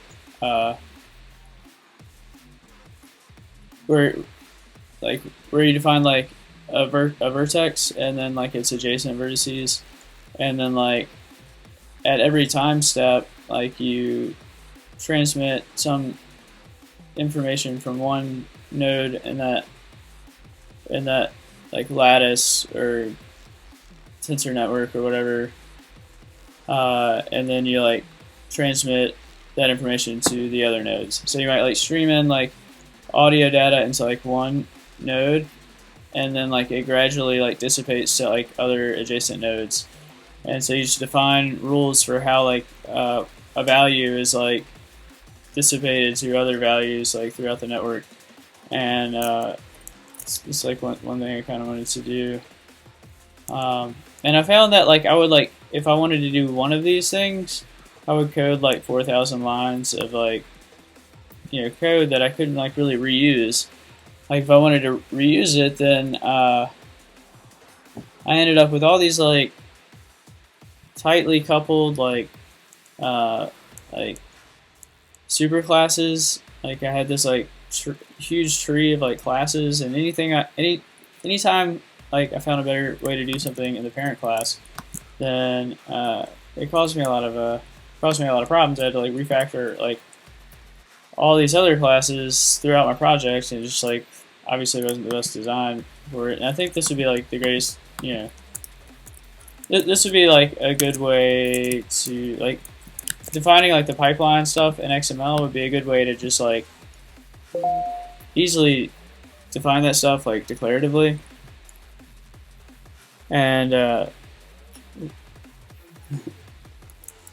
and so I would be getting like the the best bang for my buck, I guess, as far as like the amount of effort that I would spend on this versus like the amount of stuff I can do with minimal code. um,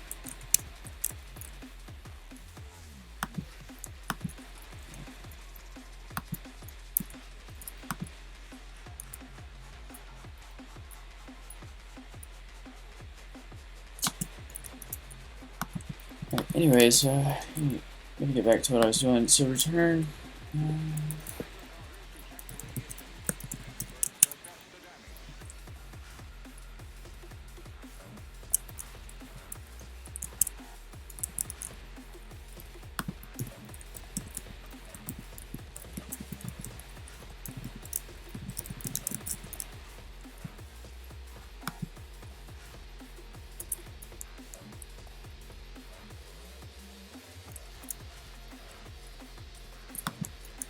This is kind of what I want to check out real quick.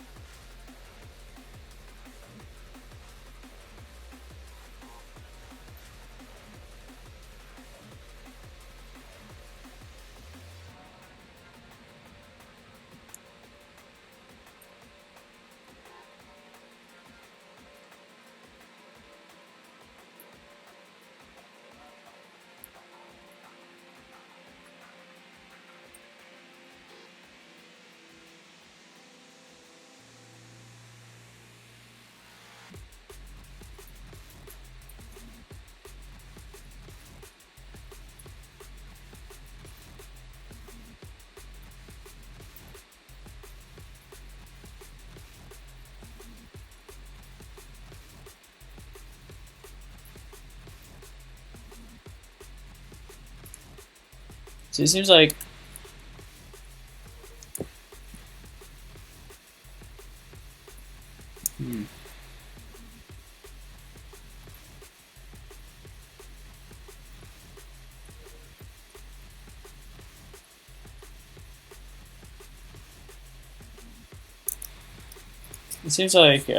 this is okay, but for some other stuff like creating it inside a closure may be problematic.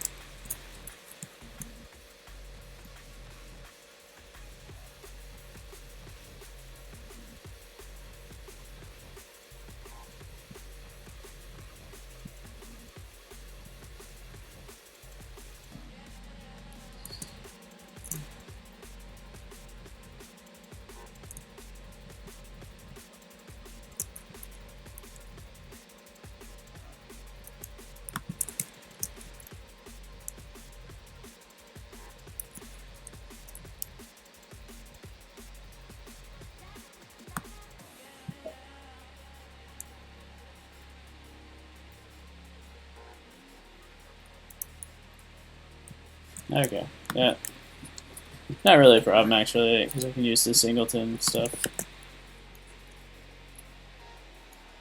The singleton object scoping, so.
Yeah, I guess I can just use the same container because I'm really, I don't know if there's really much of a point to doing that.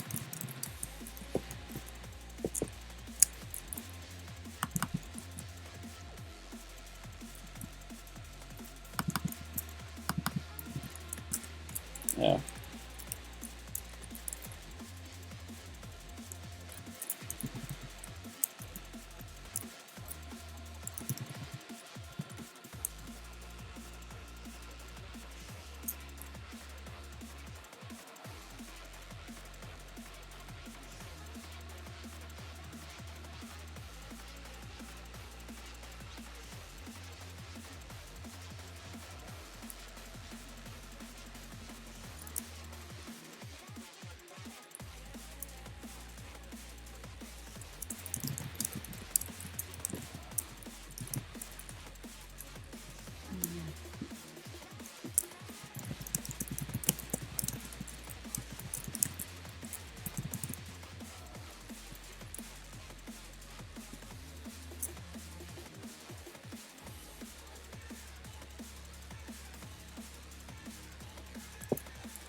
Uh,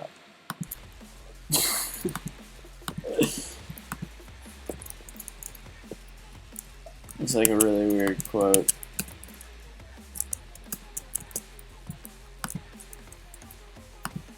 About Steve Jobs.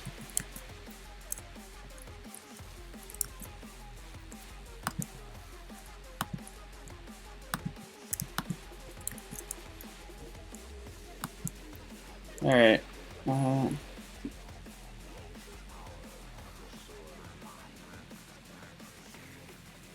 Do I don't get, I guess I don't get that as an argument. Well, that sucks. I'll just make the second call. Oh well.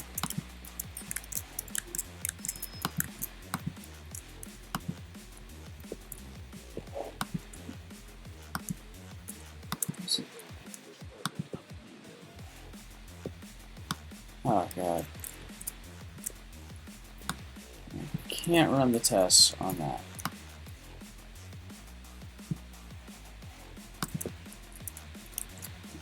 All the tests are gonna break. Well, I've been like working on this for like how many hours? Like 2 hours now, and I've like written like 3 lines of code.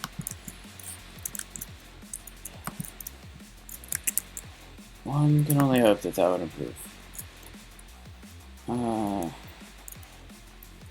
Here's looking for X. Okay, yeah, this is. Why is this commented out?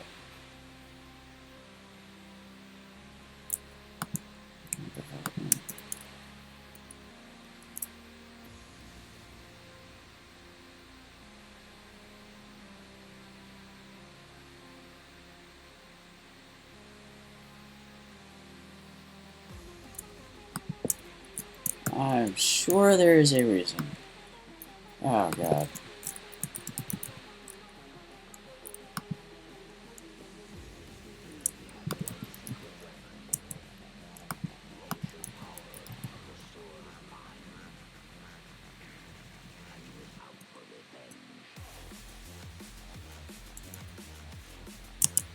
Yeah.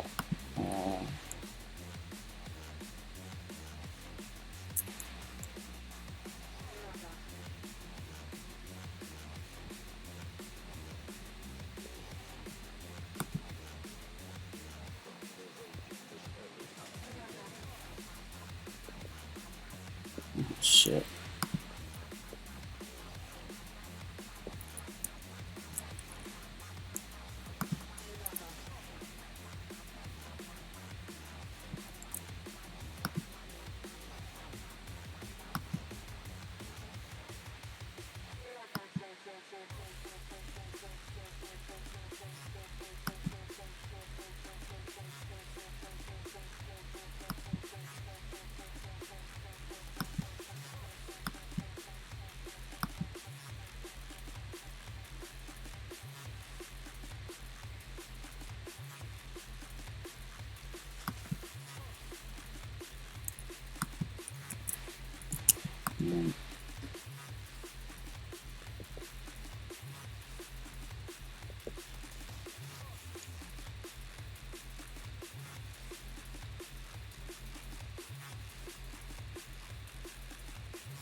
IMO test should really come once you've like thoroughly explored the domain of your application.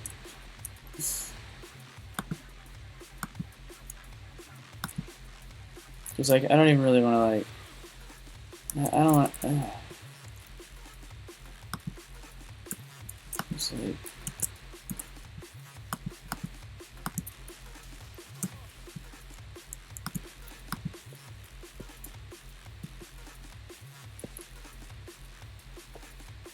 because I mean now I have to like basically like. It's not that big of a change actually, but.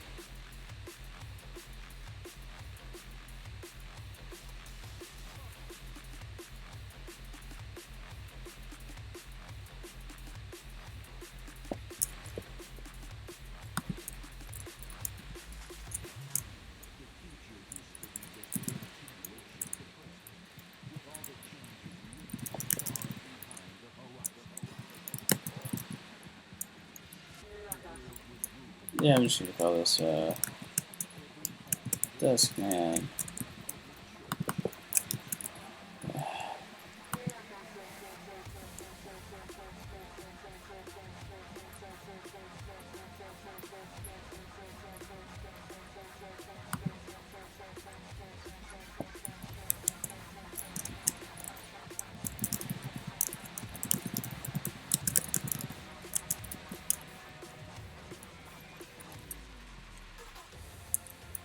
Just go to the next one.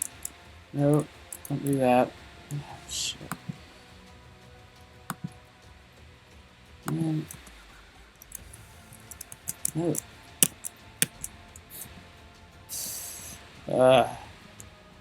I really wish I could be using Emacs right now.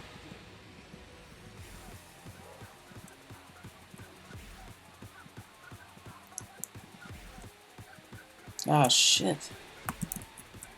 Okay, we're good. I got it. Alright, I'm gonna resolve. No, this is just like.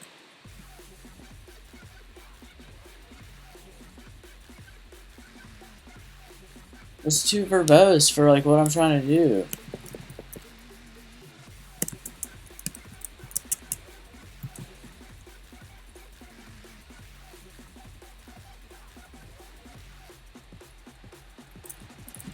I mean, it really is.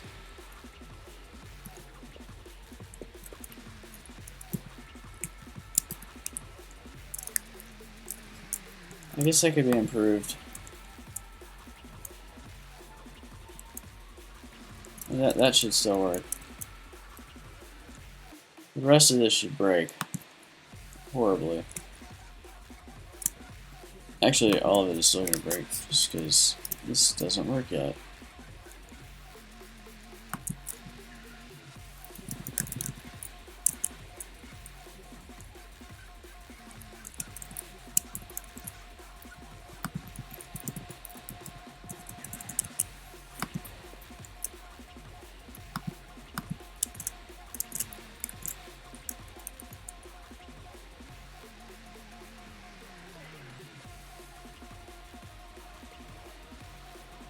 I guess I could just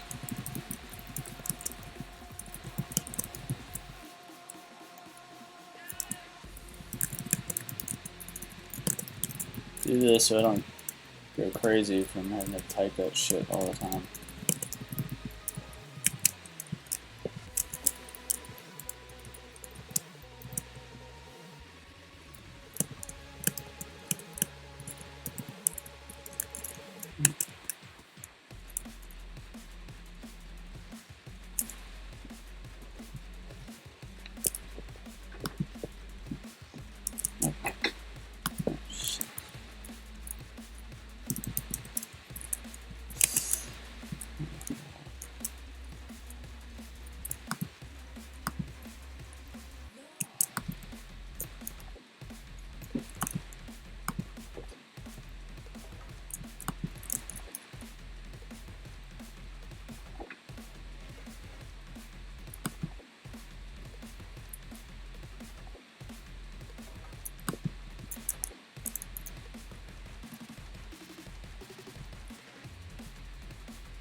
Sorry guys, my Swift is rusty.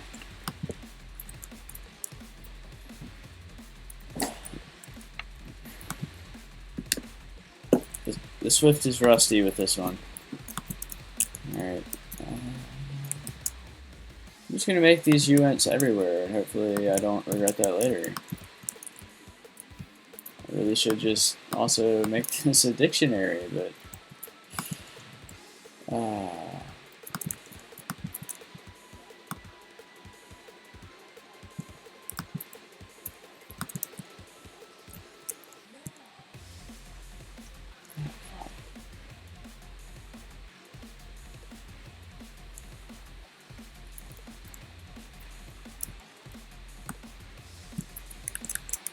get rid of some of these windows because they're driving me crazy.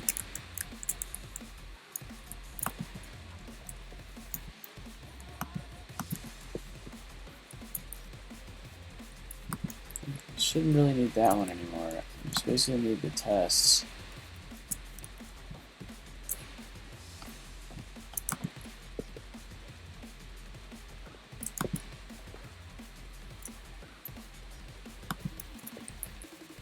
And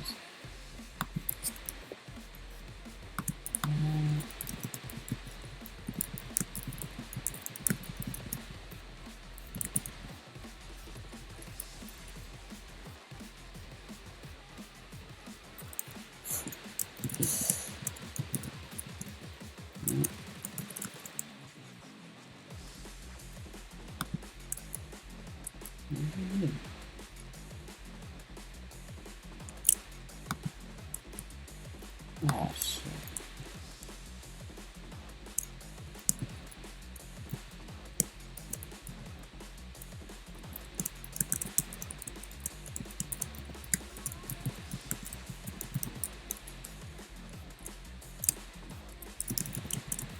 That makes a lot more sense, actually.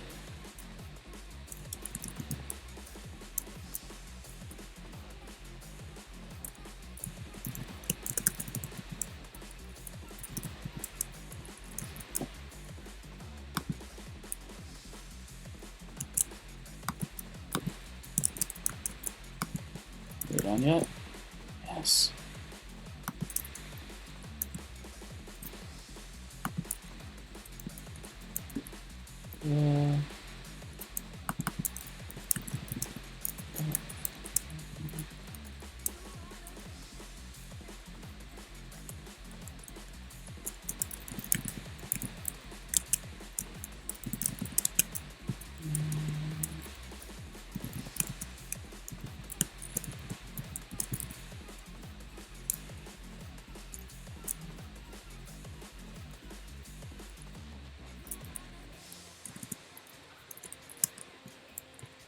Sorry if I'm like slow right now. I don't know what the deal is.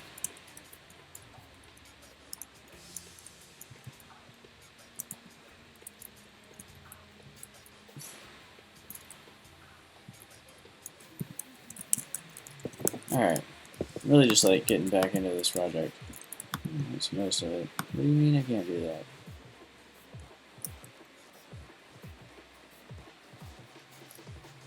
No, that's not an optional value. That's a class. Oh, okay. What do you mean that should not be optional? That's a thing I registered. Oh, I mean, it'd be a lot cooler if it was not optional. Oh yeah, but I guess these things are optional. Because they can return nil. I'm not sure if I would rather have an error or a nil. I guess I'd rather have the potential for a nil. Alright.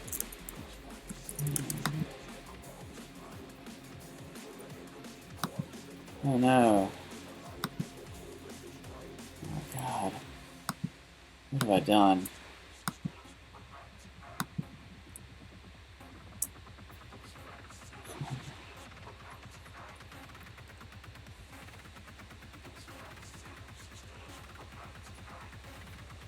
Jesus Christ. So I've got 34 changes to make, and I don't really know if like I actually need them.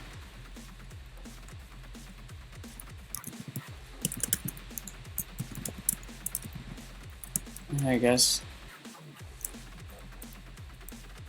Oh, I thought I replaced all these. Oh no, I didn't.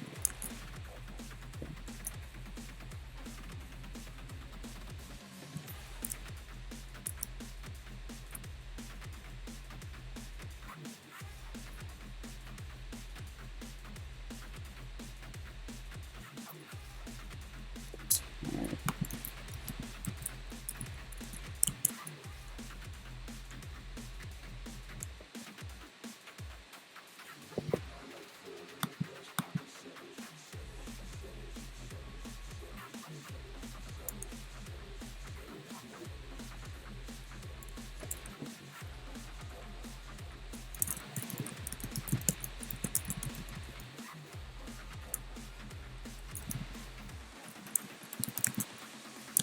Yep. I'm about to make all these changes, and I really don't think I need this stuff because. And that's what I don't.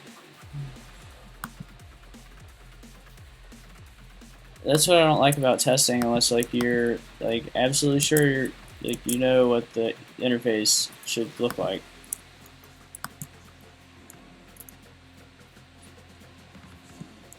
So many like dependent changes. And I don't think I actually want the descriptor manager. I want the container to be.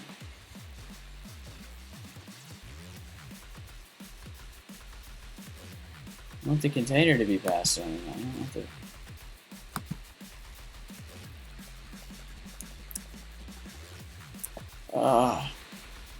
But that.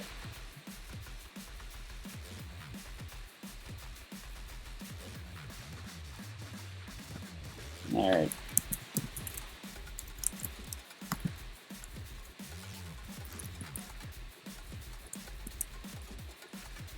Let's see.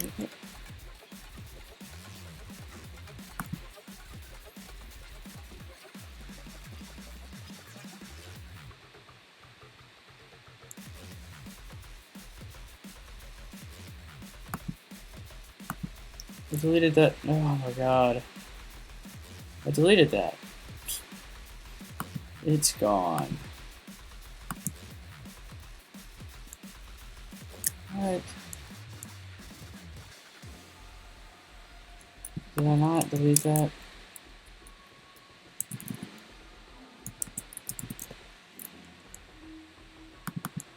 No, apparently not.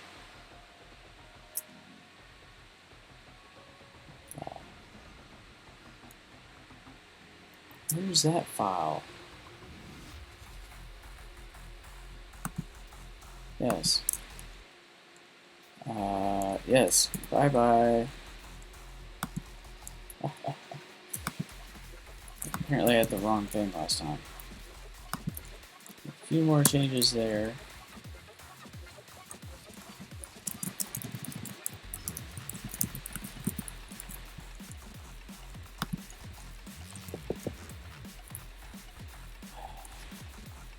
Oh.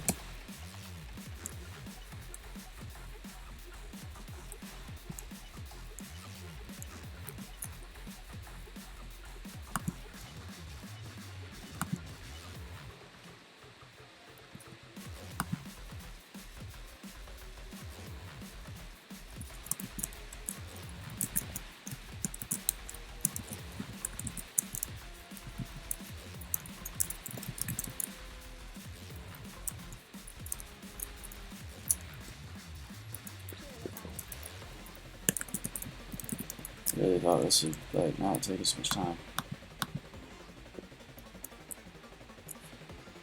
But apparently it does.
It does.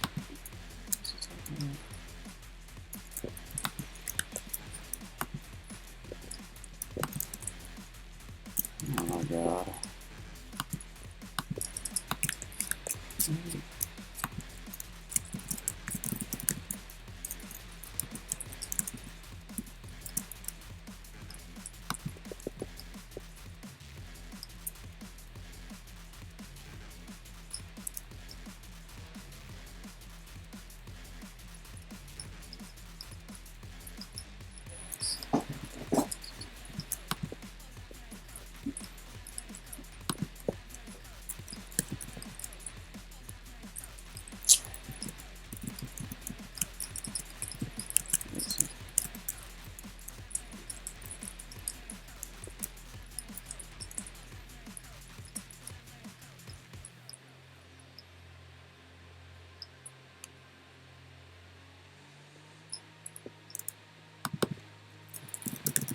Well, I'm just gonna make these changes and hope that it works.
think the thing that is nice is that I no longer have to worry about like all of these different types, which is pretty cool. That should be a lot easier to work with now that like I'm using the containers, because I just don't have to worry about like all of these different things, but then I can also use, and like I don't have to use like generics or anything, which actually means that I might be able to go about this whole thing differently. Oh wow. Audio playing over here.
This is why I really like. I should have just started over. Like, it's a much harder problem, like going from A to B, than it is to just like start from scratch.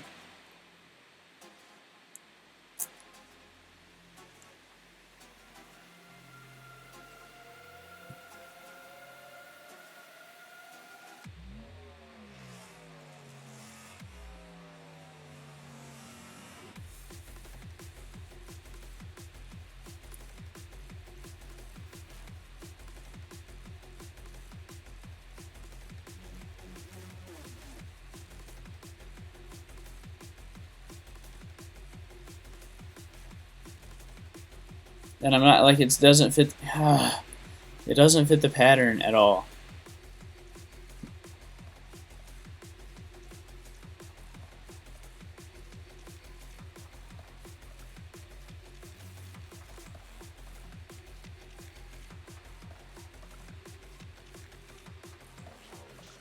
Shit.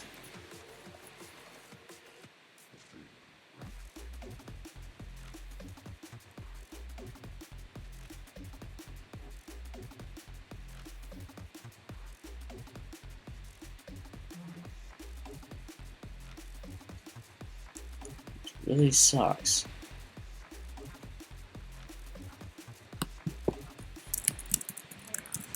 So I can't use like one of the coolest features, which is that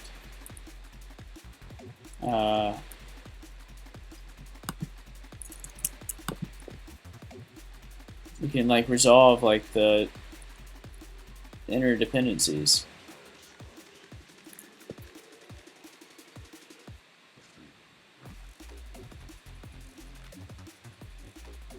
And the only way to really do that is to move all of this stuff out, which isn't that bad. It just like right now there's like different classes for each node.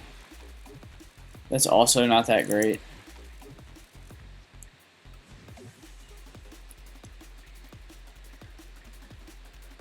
Ah, shit.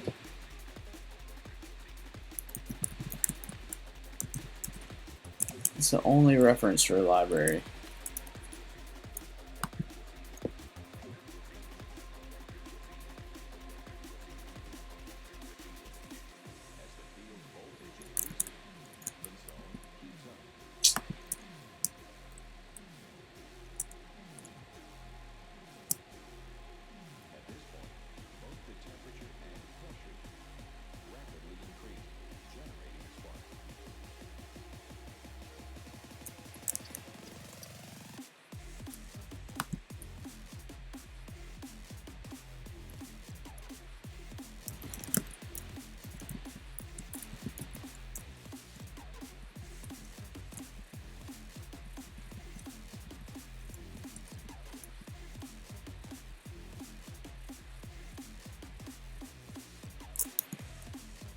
but I actually can do that since it's resolvable.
Man.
I think this works since you can only.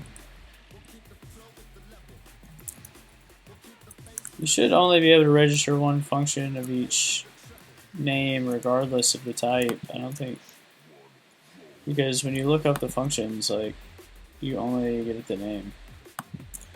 So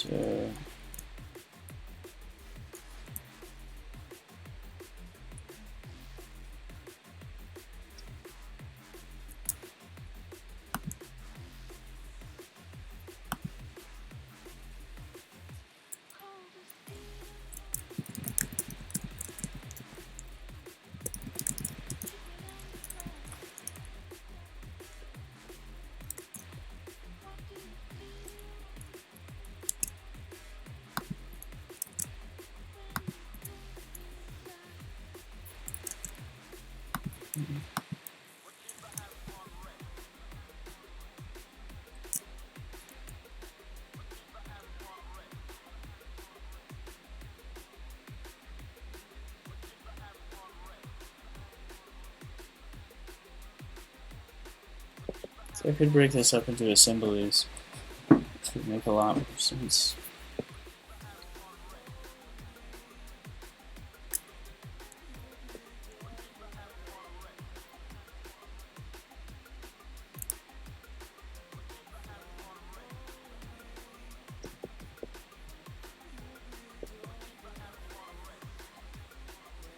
I don't really remember like the dependencies of each.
Yeah, I don't feel like doing that.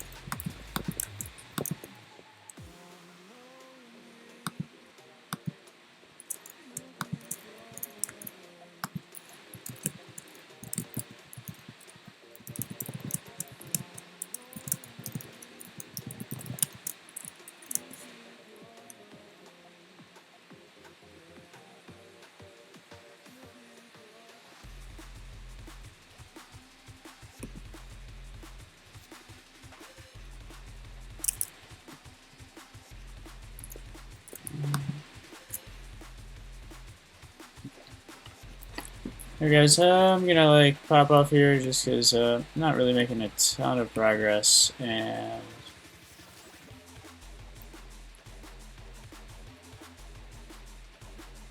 I'd rather get back on when I am making a lot of progress. So, I guess I'll see you later. Plus, I gotta eat and stuff. I gotta really take care of getting this to a state where I'm like doing visual things. So, see you later.